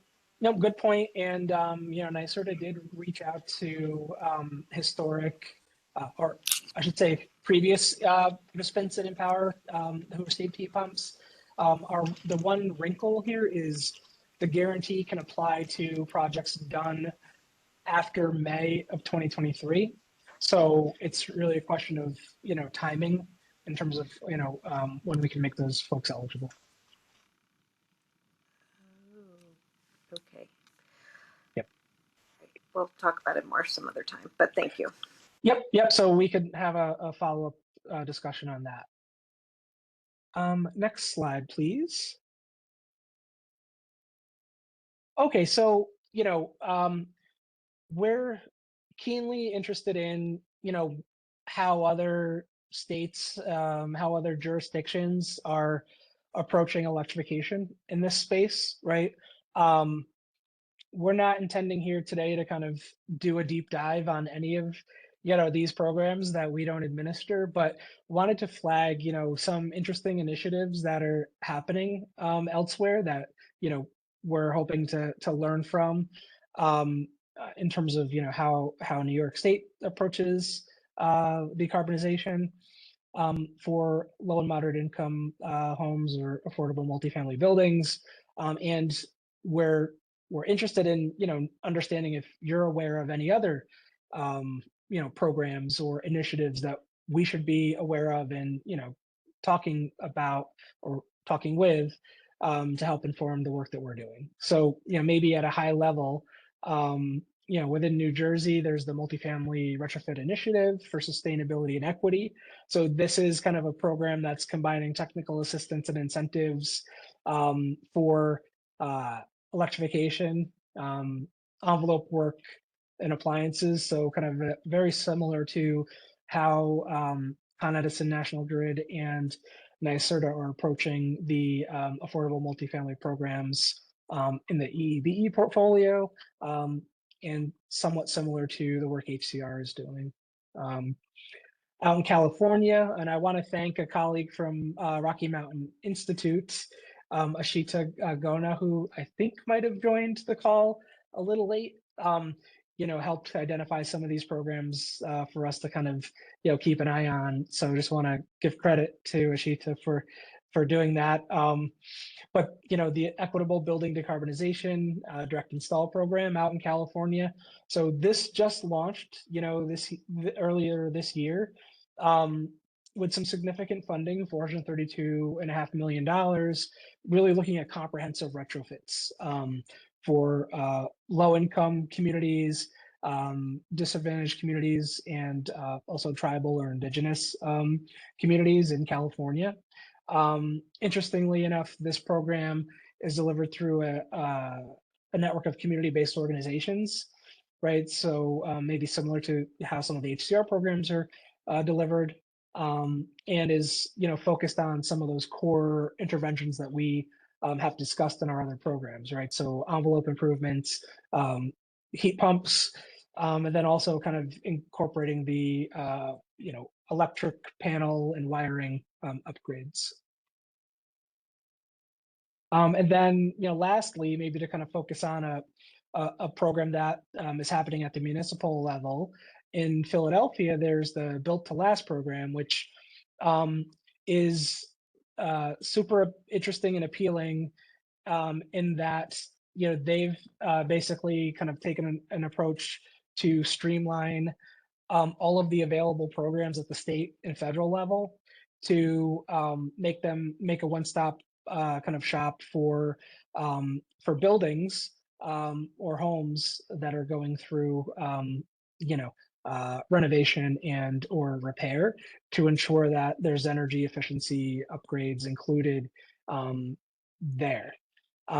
This is kind of a program targeting low and moderate income households. So area median income of 80% is like the income threshold, and they've been able to serve around 350 homes between 23 and 25. One of the things about this program to flag, though, is it is on hold, just given the demand for support through it, and obviously the finite resources that are available to serve those homes. So there's a nice kind of potpourri of like approaches that are happening kind of elsewhere, but there's some similarity to kind of how the programs that we've been advancing in New York are kind of constructed. But let me pause there. Are there other kind of initiatives or programs that you all think hold some promise for New York's programmatic evolution when it comes to decarbonization in the LMI space?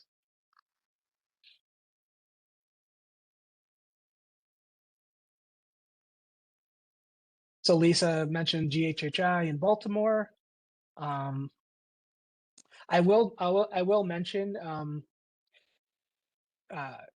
it's a bit of an aside, but maybe a good linkage to make. GHHI actually worked with NYSERDA to design and implement the Medicaid value-based payment pilot in New York, which NYSERDA is working on with the State Department of Health. And Abigail has Mass Saves in terms of their ability to kind of make it easy for customers to understand what's available, kind of having an umbrella administrative structure for programs. Okay. Michael, thanks for dropping in the Wisconsin programs as well.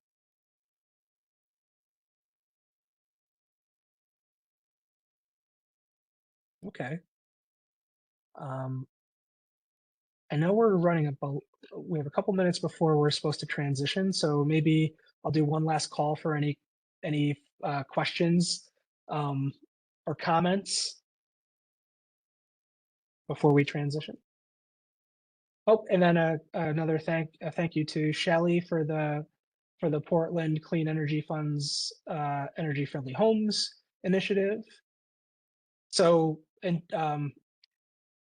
an interesting highlight that they can spend 30% of program funding to cover critical repairs like health and safety.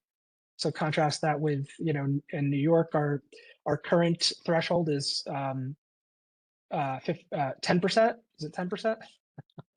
of our programmatic dollars can be used for non-energy upgrades, pre-weatherization work. Great. Okay, well, thanks everybody for that conversation. And like I said, this is a topic we want to continue to engage on along the way. So as we get more experience through our programs with electrification projects, we get more kind of insights from the pilots and the studies that we're undertaking. We'll make it a point to include it as an agenda topic on future LMI forums. And then obviously if there are questions or topics that you want to raise separately from the forum, feel free to reach out to us and we'd be happy to oblige and bring it back to this broader group as appropriate. Great. Well, thank you very much. And I'm now going to turn the floor back over to Colin to introduce the next topic and to facilitate the conversation from here on out. Thanks, everybody. Thanks, Colin. Thank you, Chris. And thanks to everybody for hanging in there through this long and virtual session. At the end of today's program, we'll share some more details about our next forum that'll have some additional engagement opportunities. We'll look forward to seeing folks in person. I'm back with another panel. We're excited to be able to share out about some maybe lesser well-known or just programs and funding sources that we don't often get to talk about here, being that the LMI EE portfolio is primarily or these forums are focused on the collection of the ratepayer funded programs. We are always interested in how those programs align with other programs in the state to serve non-SBC customers. And before we get into our panel, we just wanted to tee up a little bit what we're exactly talking about here. So for folks that are maybe not familiar with this acronym, SBC is the Systems Benefit Charge.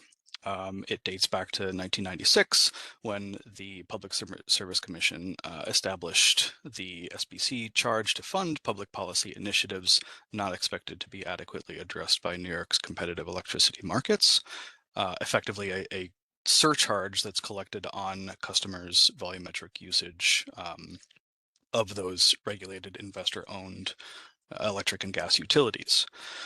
So ostensibly, when we say ratepayer funds, we're talking about SBC funds. So even though these programs have changed substantially since the establishment of the SBC, where I think we've gone through 4 funding cycles since then, each one continuing to evolve in scope and focus. The specific programs themselves, are what's continuing to evolve. So customers that don't contribute to the SBC then are therefore not able to participate in the SBC funded programs. And if you're one of the folks that likes to see this, visually, Open Data New York does have some maps of the electric and gas service territories, so you can, view spatially where those municipal electrics are, and some of these other non-SBC entities. So we're gonna shift gears here and hear from some program administrators that are outside of the typical programs that we talk about, so that we'll get a sense of what's out there besides RGGI, or the Regional Greenhouse Gas Initiative, and IRA funds that typically intersperse and intersect with the ratepayer funding. So I'm very happy to be joined by Samantha Pierce from New York State Homes and Community Renewal, who we've heard from already in today's program, Alex Valentino from PSEG Long Island, and Michael Lyons from the Municipal Electric Utilities Association of New York State. Welcome and thank you to all of you for joining us this afternoon. There's a lot of ground that we could cover here and a short amount of time to do it in. So what we thought could work best is to hear from each of the panelists first, just about some of the available offerings and their distinctions between the programs we've been talking about already today and the non-SBC programs, and then we'll have a discussion about some of those specific gaps and opportunities and invite the audience to come in and ask some questions as well. So with that, I'm going to ask Samantha, if you're with us, if there's any additional, we've heard a lot about the program offerings today, and you've been generous to share outside of these sessions some even more information. But is there anything, I guess, you would like to say by way of some of those important distinctions in your mind about the programs that HCR is administering, and comparing against the ratepayer funded programs, and just where some of those gaps and opportunities are. Yeah, sure. Thanks, Colin. And sorry to have sort of pre-answered some of those questions in the last discussion that Chris was leading. But really glad that we sort of got to see that list of programs up on the slide deck. So that was helpful and grounding for what I'm about to say.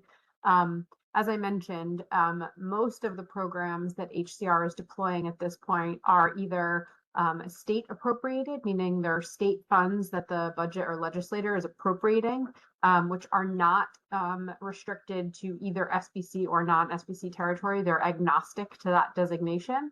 So that I'll go over what programs are funded by that source. And then, of course, I'm sure this group is very familiar with our federally funded program, which is the Weatherization Assistance Program, which also is agnostic and does not, sort of quote unquote care about the utility side of things, meaning whether it's SBC paying or not. So the Weatherization Assistance Program as a federally funded program offering is available to sort of anybody through the state based on income qualifications. So that's 60% AMI or below. And if it's a multifamily building, it's at least 50% or more of the units at 60% AMI or below. So that's really the qualifying factor, not the utility side of things. The general statement that I'll make about all of these programs is that because they are state funded and or federal funded, most of the program design is bound to follow the regulations of the funding source. So we do have a bit of flexibility when we're designing how our programs are administered for our clean energy or decarbonization program. So this is the all electric multifamily program, AMP. This is deployed through a network of community action agencies, specifically so that the community action agencies can support the small building owners and operators to develop the scope of work, compile bids, and actually deploy the work and the service on behalf of the owner. There's a lot of work that goes into scoping out a project, and really having that partner in the community deploy that we find is very beneficial to this particular type of property. So I think that's a really big added bonus to sort of help in the scoping session and to really take on the management of that almost like pre-development work as a responsibility for those community action agencies that are deploying the AMP money on behalf of HCR. We sort of wrote the program terms to really contemplate a lot of the concerns we've heard voiced today, ensuring that there's tenant protection. So in both our AMP program, our standalone CEI program, and any electrification that's funded through the weatherization program, which we do have an ability to pay for that under that program as well in certain instances, all require that there's no what we call meter switching. So if the resident paid for their heating before, they can continue to pay for their heating. But if the owner paid for heating, those programs cannot fund switching that so that it becomes a tenant responsibility. So really we're funding owner paid electrification in those programs with no exception. And that's because those programs, as I had mentioned earlier, do not include a rent restructure or a refinance. They're all what we call mid-cycle in the affordable housing world. So there's no opportunity to restructure the rents based on a change in utility payment. So we are sort of regulating that as the housing agency because obviously our interest is to ensure tenant affordability in these properties as well, while also meeting the state's goals to decarbonize and provide healthy homes that are sustainable both financially and from a carbon perspective. So I think that's sort of some of the very high level call outs. I'm happy to sort of cede my time to the others since you've sort of heard from me before. And then of course, happy to take specific questions on sort of, again, that alphabet soup of program offerings that HCR is offering through our bonded state capital funds and federal funding. Thank you so much, Samantha. Yeah, we'll definitely circle back as we get into some more Q&A. Why don't we turn to Alex Valentino from PSEG Long Island to walk us through some of those offerings down on the island. Alex.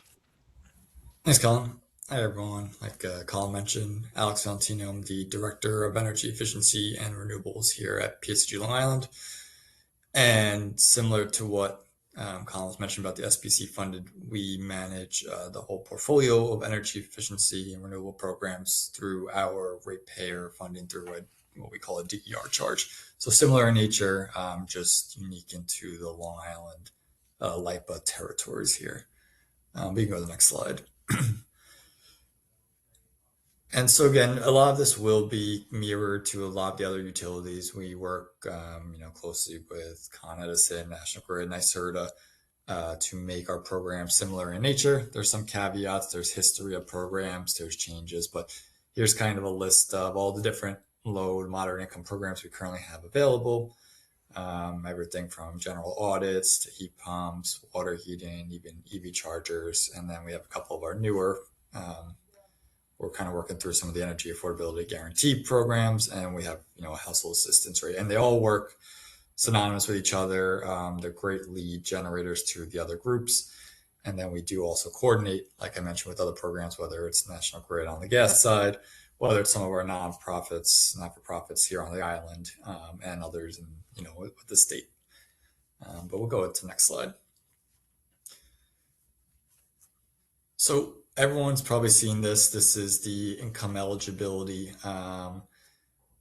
definitions. It's interesting to note because this did change recently. We used to be following, we still do follow the CLCPA kind of guidelines with state median income, 60% state median income, which provides the median income of the whole state.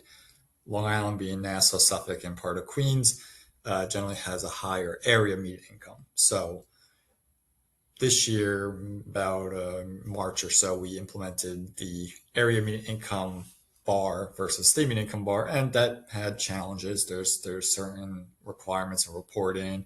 It allows about 20% more customers on the island into these LMI programs. But now we're fully aligned, matches, like I said, with NYSERDA's Empower Plus program, which we work in partnership with there. But it's interesting to note there, just if you have customers here, that these are the rates, and this is kind of how we follow. These are all gross income values, and typical kind of a similar process of screening. Next slide. So I'm going to fly through these slides because I want to get definitely to a discussion, but I do have a little bit on each program. I'm sure these slides can be made available. But here's our program one. First always spot for our customers is our Residential Energy Affordability Partnership Program, or REAP for short. This is, when we go out to events and things like that, this is the group that's out there bringing the customers into the program. So what we provide is a free home energy assessment. While out there, we'll do some direct installs of some strategic or neutral measures, LED lighting, some water conservation, door sweeps, depending on fuel costs and things like that. And all that's done at no cost. We can install smart thermostats there, enroll them in smart saver programs, and educate them on time of day rates. We've done light weatherization there too, and then we take these customers and we drive them into some of our other programs if it works out that way. A big part of this is the kitchen table talk. Our technicians will sit down and go through their bills, go through a folder of a ton of information that doesn't just include PSEG Long Island. It may include National Grid programs. It may include United Way programs. All sorts of opportunities there too. I think there's information on our clean energy hubs out there. So it's just trying to keep the conversation going while we have the attention of the customer. You go to the next slide. So a few things we've kind of done in the last year that I'll mention has drove participation is we used to spend a lot of money on mailers and bill inserts and flyers and things like that. And one of the managers came and said, "What if we just offer a bill credit? $50 bill credit, something the customer can get impacted immediately," and it kind of really drove the program. Right, $50 bill credit for a lot of these customers. That's pretty much a 1 month free electrics, for a lot of them, especially on those in the smaller homes. And so, one, it's a very easy sell, and then our outreach teams are able to use that and drive the kind of the programs. In addition, they can get $35 voucher on the marketplace, which you can buy, little, DIY weatherization kits, thermostats, smart strips, all sorts of little kind of energy saving measures, and so they can take that voucher, don't have to take out any credit cards, and they can purchase some things for $35. Now, the program generally will take about 2,000 to 2,500 customers in a year. But where we really get these customers from are from the outreach. I think if you go on to the next slide. Sorry, one more slide. So on this slide, it just shows the amount of effort. So just in the first half of 2026, you'll see we've done presentations at 19 different community associations. We've participated in 71 tabling events. We provided 507 mail-ins and emails to different associations, church groups, towns, wherever anyone is asking for help regarding these customers, we can provide information there. And we've done, in-person mark-offs, drop-offs and things like that. These programs, we also work in, parallel with our Clean Energy Hub, who can promote the effort. So there's a lot of cross promotion there. And in the past, we've worked with the National Red Heat program when I was around, also preparing leads there too. So there's a lot of, with these customers, their focus isn't to put in a heat pump, weatherize, things like that. Their focus is paying the bills and things like that. So we have to get out there. We spend the time, the money getting out there to these customers, and it really does pay off in the results. You can go to the next slide. So one thing I think is really unique here on Long Island is the amount of what we call advocates on Long Island, everyone trying to help get the customers, trying to share the message. We all understand that once you get passed from one person to another, there's a percentage of uninterest drop off, right? Nobody wants to go on the phone and they get passed to the next person, to the next person, to the next person, even if they're going to give you, something you're really looking for. So we host every year what we call a REAP Energy Forum for Advocates, and it's an annual event that brings together our program team and all sorts of different advocates with the resources to educate on what's changing year over year, what to promote, things like that. So when there's an advocate out there, they can talk about the PSG Long Island program. They can talk about any legal services needed or food pantry, temporary assistance. So it's an excellent place to. We filled this room, 200 advocates, 20 sessions, speeches, things like that. So real good way to get information out there. And if you're interested, we do have one coming up this fall. So reach out and I can share the invite there. We'll go to the next slide. And now I'm going to speed up a little bit here. So here's some statistics. We took the last 5 years, kind of coming out of obviously the COVID year, on how much we've really seen these low LMI programs grow over the year. In 2020, we've started with 1,000 audits, and now last year we did 3,000. So tripling the amount over the last 5 years. A lot of thanks to all of the advocates and the programs and things like that. And as things evolve, we continue to re-engage customers and things like that. You can go next slide. And I'm sure this was mentioned a few times before. We do have our space heating program includes both market rate, moderate income, and low income components. So all within one group there. We do $1 per dwelling, up to $7,500 per home dwelling, which can promote these programs there. Our programs do work in conjunction with Empower Plus if the customer is eligible, so they could receive a weatherization or space heating rebate, and then they can receive a little bit of a Empower Plus program and then the IRA. So there is kind of a braiding, stacking. There's a synergy between the two programs. Next slide. And you'll see the growth here in the LMI section since we started the program in 2020, where we had a sole, single goal with a goal of 10 of the year in 2020, all the way up to 1,679 in 2025. And I think this year we actually had more low-income participants so far than market rate participants. So the system's working. The contractors have dedicated their teams to get out there, and it's the results are shown. Next slide. And it's going to be the same thing with building an envelope. So we do always promote weatherization first. We have actually a program that combines weatherization and heat pumps together, but low income rebates up to $8,000. And that is 100% covered, so no money out of pocket. And that program is great. We're pushing it where we have grown the weatherization market down here where we were nervous with some of the mandates coming in and the amount of partners. We have doubled our output, in 2026, and we're continuing to push as many levers as we can to keep this weatherization market growing. Next slide.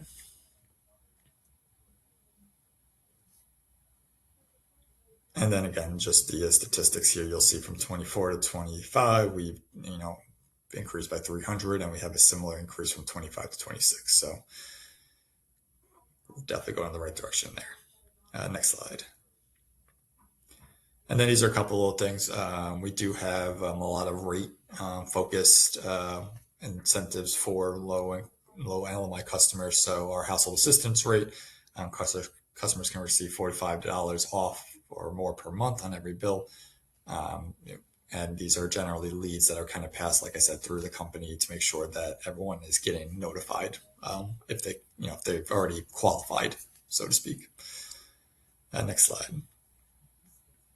And this was just mentioned before, but we are working through with LIPA and the DPS on an energy affordability guarantee pilot, similar to what Chris was mentioning before, targeting less than 6% of the annual income. Here on Long Island, we actually have an electric heat rate code, so you actually do get a little bit of a discount on your bill when you do install a heat pump. But we're looking forward to getting this program going with the amount of customers we've had go through the Empower program over the years. And I think that's it for me. So I know I flew through them, but I want to definitely get into the discussion. Thanks, Alex. I guess there's one thing to follow up on. As Chris was mentioning, this energy affordability guarantee pilot is sort of inexorably linked between DPS, the utilities, and NYSERDA in its combination of administrators and roles to play, and is one and the same. So we're getting those folks from Long Island now enrolled in the pilot, and yeah, excited to have LIPA be and LIPA customers and PSEC customers be participating in that.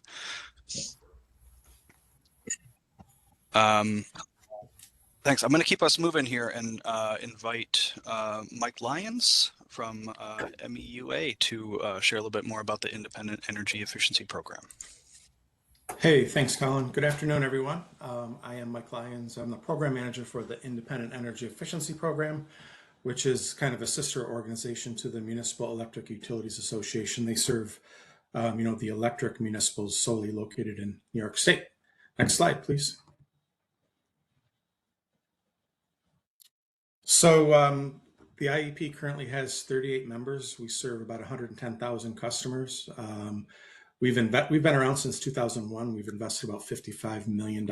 We spend about $3 to $5 million annually. And one of the challenges we have is we actually maintain individual budgets for each of our 38 systems so that all funds collected within the system stays within that system. So that's one of the challenges. And you can go to the next slide, Colin, please.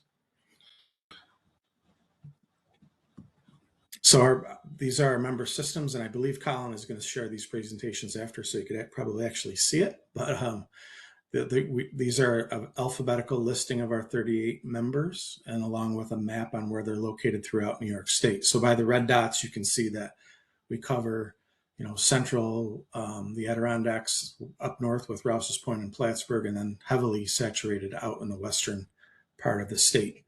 I do want to state that these aren't all of the electric municipals, so you need to be careful. There are some electric co-ops that are not members, and some of the maybe a handful of other municipal electric systems, such as Jamestown and Messina, for example, are not members. So you need to be careful and review it. So next slide, please. So we have a handful of prescriptive rebate type programs, and I want to cover two of them today, including our insulation and air sealing rebate programs and our cold climate heat pumps. But we also offer rebates for the purchases of Energy Star appliance, battery powered yard care equipment, and we offer LED lighting upgrades for commercial customers. And again, Some of our systems may have very small annual budgets of $10,000 annually, believe it or not, while some of our larger customers may contribute $500,000 to $1 million. So again, we manage these programs across commercial, industrial, and residential and low-income customers. So let's go on to the rebate programs. Colin, next slide. So this is our residential insulation rebate program. Hopefully very simple. It's 2 pages. I'll get into more specifics on the next slides, but just a quick 2 pages to show how the program works. We collect some customer demographics, and then we have terms and conditions and a signature. So next page, please. Our insulation program, again, it's for low income and non-low income customers. So for non-low income customers, we'll pay up to 75% of the total project cost with a maximum incentive of $5,000.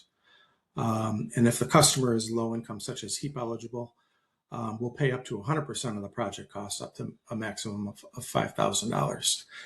They obviously have to be residential electric customers of our participating electric municipals, and we do require 100% pre-approval before work begins. And we have a pretty quick turnaround process there. So, I usually, non-low income, we could usually turn it around within 24 hours. Sometimes low-income customers take a little bit longer because we do need to verify other things. Our eligible measures are the standard, insulation and air sealing measures. The basic process works that a customer or a contractor, or the contractors must be BPI Gold Star certified. The customer or contractor can submit a plan to the IEP for pre-approval. And like I said, we turn it around pretty quickly, and we'll provide a pre-approval number, and then work can begin. And then once work is completed, we'll start payment, and we'll do an inspection on a percentage of completed projects. Okay, next slide, please.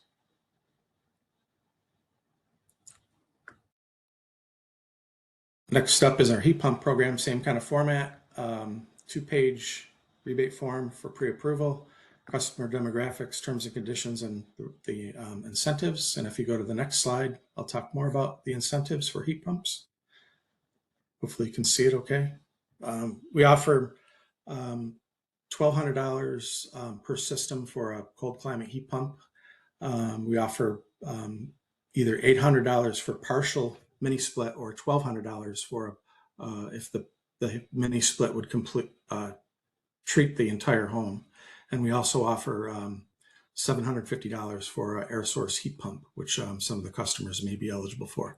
Same kind of thing. If you send this to us for pre-approval, if you identify that the customer is an LMI customer, we may be able to increase these incentives slightly to help offset some of the cost. And I might also add that we intend on modifying this program slightly over the next couple of months. So the best thing to do is to check back with us if you have a customer in the municipal territory. Next slide, please. So how to participate, either, like I mentioned, a customer or a contractor could submit either an installation and or a heat pump rebate form for pre-approval. You can submit them both or one at a time. Obviously, we're trying to encourage customers to insulate first before they make upgrades to or install a heat pump. They can submit the rebate form, a scope of work like you would always do, to the IEP, along with the customer's electric bill and any LMI qualification documentation. And again, if you have additional work happening at the home, we'd like to see that as well, just so we could help run it through our approval process. And we won't double dip. So, for example, there may be customers may have or you may have access to RGGI funds or IRA funds, or there may be gas incentives available. We just want to see what's going on with the whole project so that we can make sure we can approve the maximum amount for the customers. So we'll provide an authorization number, the work can begin, and then we'll make arrangements for payment once the project is completed. Next slide.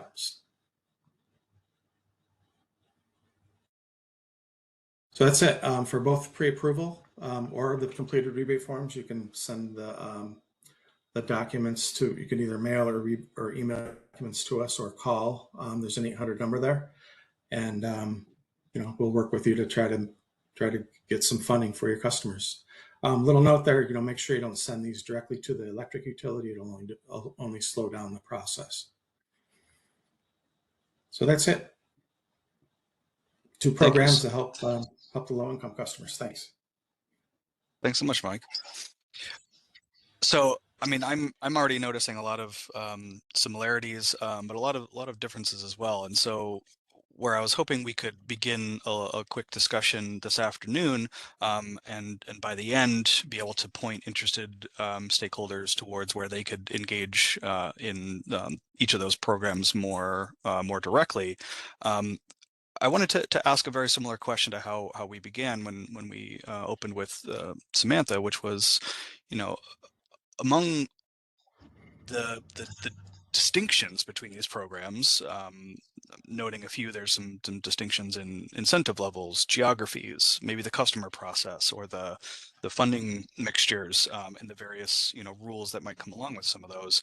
Where from each of your perspectives do you think there are some notable gaps and therein some opportunities to coordinate with these other program administrators that we've been focusing on in these forums?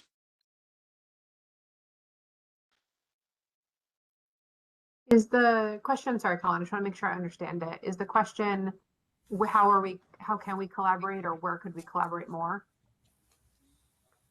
Yeah, certainly. You know, or am I oversimplifying? Sorry. Yeah, I think that is the essence of the question. You know, to kind of help bring equal opportunity, equal parity, but, you know, a little bit of that, you know, regional uniqueness too, that we know these programs often need. You know, the same program for the North Country wouldn't necessarily work in you know, the 5 boroughs, for example. So yes, that is the short of it here is where are the opportunities to collaborate. I have just one sort of quick thing to say, and then I feel like this is actually probably more of a question for Alex and Michael, because obviously, well, in case it's not clear, the HCR programs are statewide, so there's no regionality to them. We are obviously tasked with trying to design a program that works for the entire state of New York, which is challenging in of itself. But so that is one place where we understand that there is sometimes some frustration in the market, but we try to sort of make adaptations for the program or allow for there to be some variability because of that need. But the one thing I will flag as part of that sort of like prompt is one of the really exciting things about the AMP program, the GAP program, and the standalone CEI program is that those are designed and can be paired with the utilities programs. So any of the utility-based programs can be paired with either afterwards or beforehand or alongside with AMP, GAP, and or standalone CEI to really make sure that we're doing a holistic approach to the property. Again, the funding that I have access to is not utility collected. It's appropriated by the New York State legislation. And so it is not under there's no restrictions to it being paired with any of the SBC or funding source that Alex was referring to. So I think that is an opportunity for the market to take advantage of. The other really clear thing I would just flag is that the weatherization assistance program can also be paired with many of these programs. And we see this happening across the state.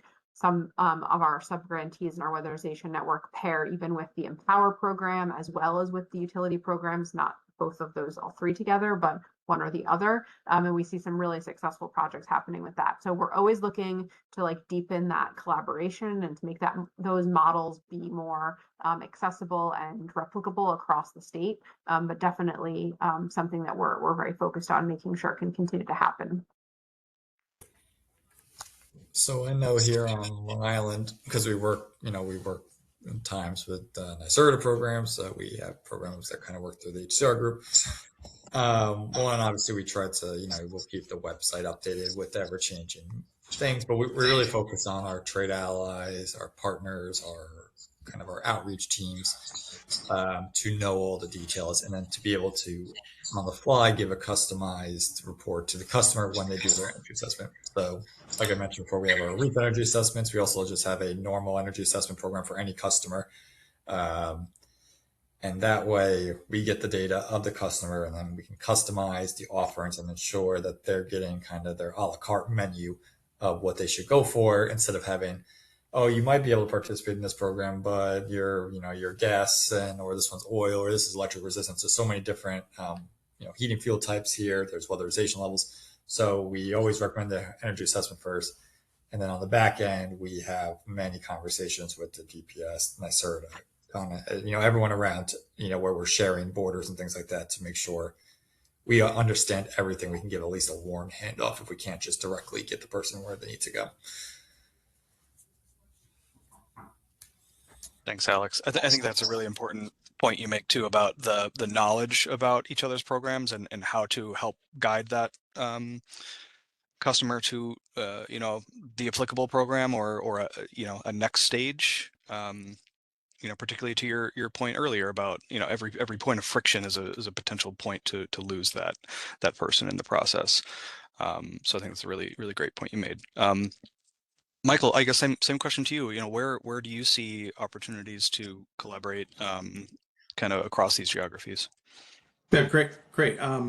We actually, because of our system territories are very small, and some of them have small budgets, we do need to be careful about how we market. However, we have had some success with working with the hubs that NYSERDA has around the state. And we have kind of a grassroots campaign sometimes to help market the programs. I've recently had some success with Bella, I think, up in the north, the Adirondack region. She's been helping market our programs in Lake Placid and Tupper Lake and Plattsburgh, for example. So it's word of mouth. And again, we do have to be careful with our budget constraints sometimes. But the programs have been around long enough where they're mature enough where people hopefully know, and hopefully through this effort is to where to reach us if they have a project located in those territories. Thanks for sharing that, Mike. I want to open up the Q&A here for our stakeholders to ask any questions of Samantha, Michael, Alex. What questions do you all have today? Izzy, I see your hand raised. Come on, go ahead and come off mute. So I'm Izzy. I work at Solar One with the NYSERDA's Bronx and Brooklyn Energy Hub. And I wanted to ask Samantha about the tenant protections under the HCR's weatherization programs. I'm so pleased to hear about the requirement for landlords to maintain the cost of heating if they were paying for it before. And currently working on a renter engagement toolkit for renters in the city. So I would love to include those and make sure renters are aware that that sort of program is an option. I was wondering if you could just share which programs exactly, or where I could find more eligibility and enrollment and process information. Yeah, sure. We definitely, being the state's affordable housing agency, prioritize that as part of our work. And I think it's one of the benefits of having the support of a whole team that handle ongoing operations and asset management of a lot of properties across the state that focus on this day in and day out. We have I put a link in the chat just a bit ago. I can pop the same one in. It's the general link to HCR sustainability website. I think that's the best general place to give you access to, because there's basically one card for each of the programs that I've spoken about. So depending on which program you want to look more into, whether it be the all electric multifamily program or the green small buildings program, weatherization assistance program, or Clean Energy Initiative program, each one of them have their own application process because again, they're intended for different audiences. So happy to put that general link in. And then if you have additional questions, please feel free to reach out. I can pop this email address in the chat too. but we have a general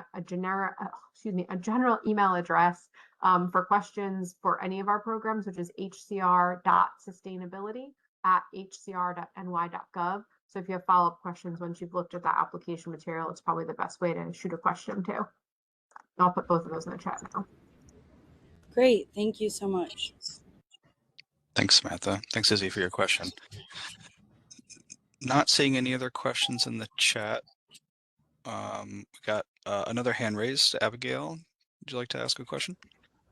Yes, thanks. Hi, Abigail Andrews from NYCHA. So question also for Samantha, but perhaps anyone on the call. It's great that applicants to GAP, AMP, and standalone clean energy can pair with utility incentives. But for customers such as NYCHA that don't pay SBC funds, are there other opportunities to pair stack braid incentives out there? Because NYCHA applies for a lot of incentives through gas programs and is looking for more opportunities to continue our electrification efforts, some which were discussed today.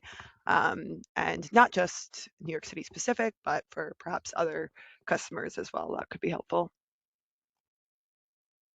Yeah, I mean, I think I feel like I don't know what I don't know, meaning if there are other programs that are available that are not SBC funded, I would be very interested to hear what they are, and I'd be happy to understand if we could braid or leverage those with the funds that I've spoken to today. But I'm not personally aware of, and maybe that is ignorant of me, of any other programs that are out there for this type of, for multifamily housing other than utility ratepayer funded or state appropriated dollars. But that doesn't mean that there won't be more in the future. I just don't know of a third source that's working in this space. Obviously, sorry, with the exception of federally available funds, like the Weatherization Assistance Program, or if there's funding that's available through HUD or any other sort of federal avenue. But I think that those have been collected and called down for based on what was available and or what's no longer available. Thanks, Samantha. I think we have time for just one more question or comment. And Maria Cangiano from NYSERDA, I see you have a hand raised. Did you have something you wanted to add in there?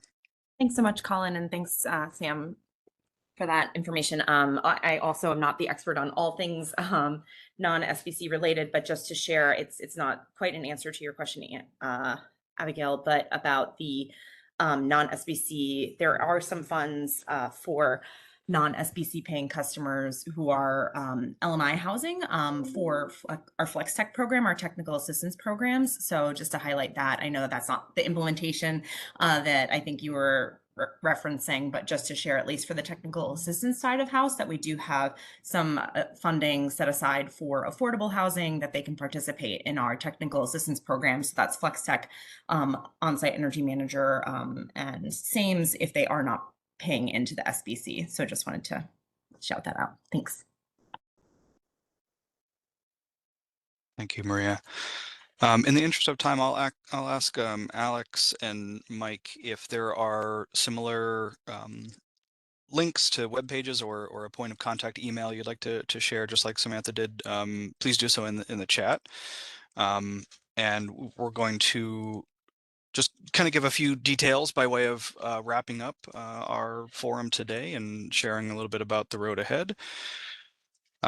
We have 2 more forums coming up and that are already scheduled. October 28th in New York City. That one will have a hybrid option as well.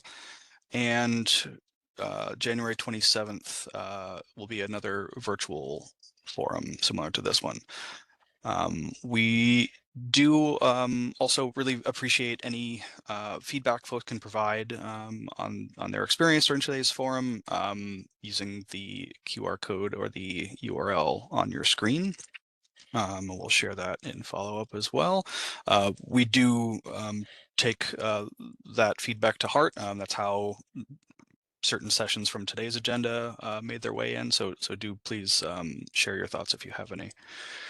We also want to remind folks of the LMI EE document library that's available on the DPS website at dps.ny.gov/LMI-EEBE. As we do more of these, as more resources come to the forefront, we're going to try to help bring those up out of DMM, help make those bring those together under one place, as well as some external resources to help make finding all of that a lot easier. And that's where also you can go back if you ever miss any of these conversations or miss part of today's session. The event calendar there will contain the links to all of the past recordings and slide content. We also want to give a shout out to a lot of the work that our colleagues in DPS are doing across the spectrum. If you go to the Clean Energy Initiatives page, you can see a lot about some of the other portfolios and initiatives that are all helping New York move forward in our decarbonization and electrification goals. Lastly, I also want to just point out, if you do want to subscribe to DMM, you can find some really helpful resources on the DPS website, as well as just click that subscribe to service list button. Once you find the case number that you're interested in subscribing to for this portfolio, that's 25M0249, and clicking the subscribe to service list button to start receiving automatic emails every time there's a new filing. It's a great way to stay up to date. I want to thank everybody for joining today, for bearing with a lot of the changes, as well as the long screen time today. I want to thank all of our panelists for everything you've been able to share, all your good work. Thanks, everybody, and we'll see you at the next one. Oh, I'm going to actually see if Chris, did you have anything you wanted to wrap up with? No, you covered it. Just thanks to everybody for taking the time today, and we'll see you at the next forum.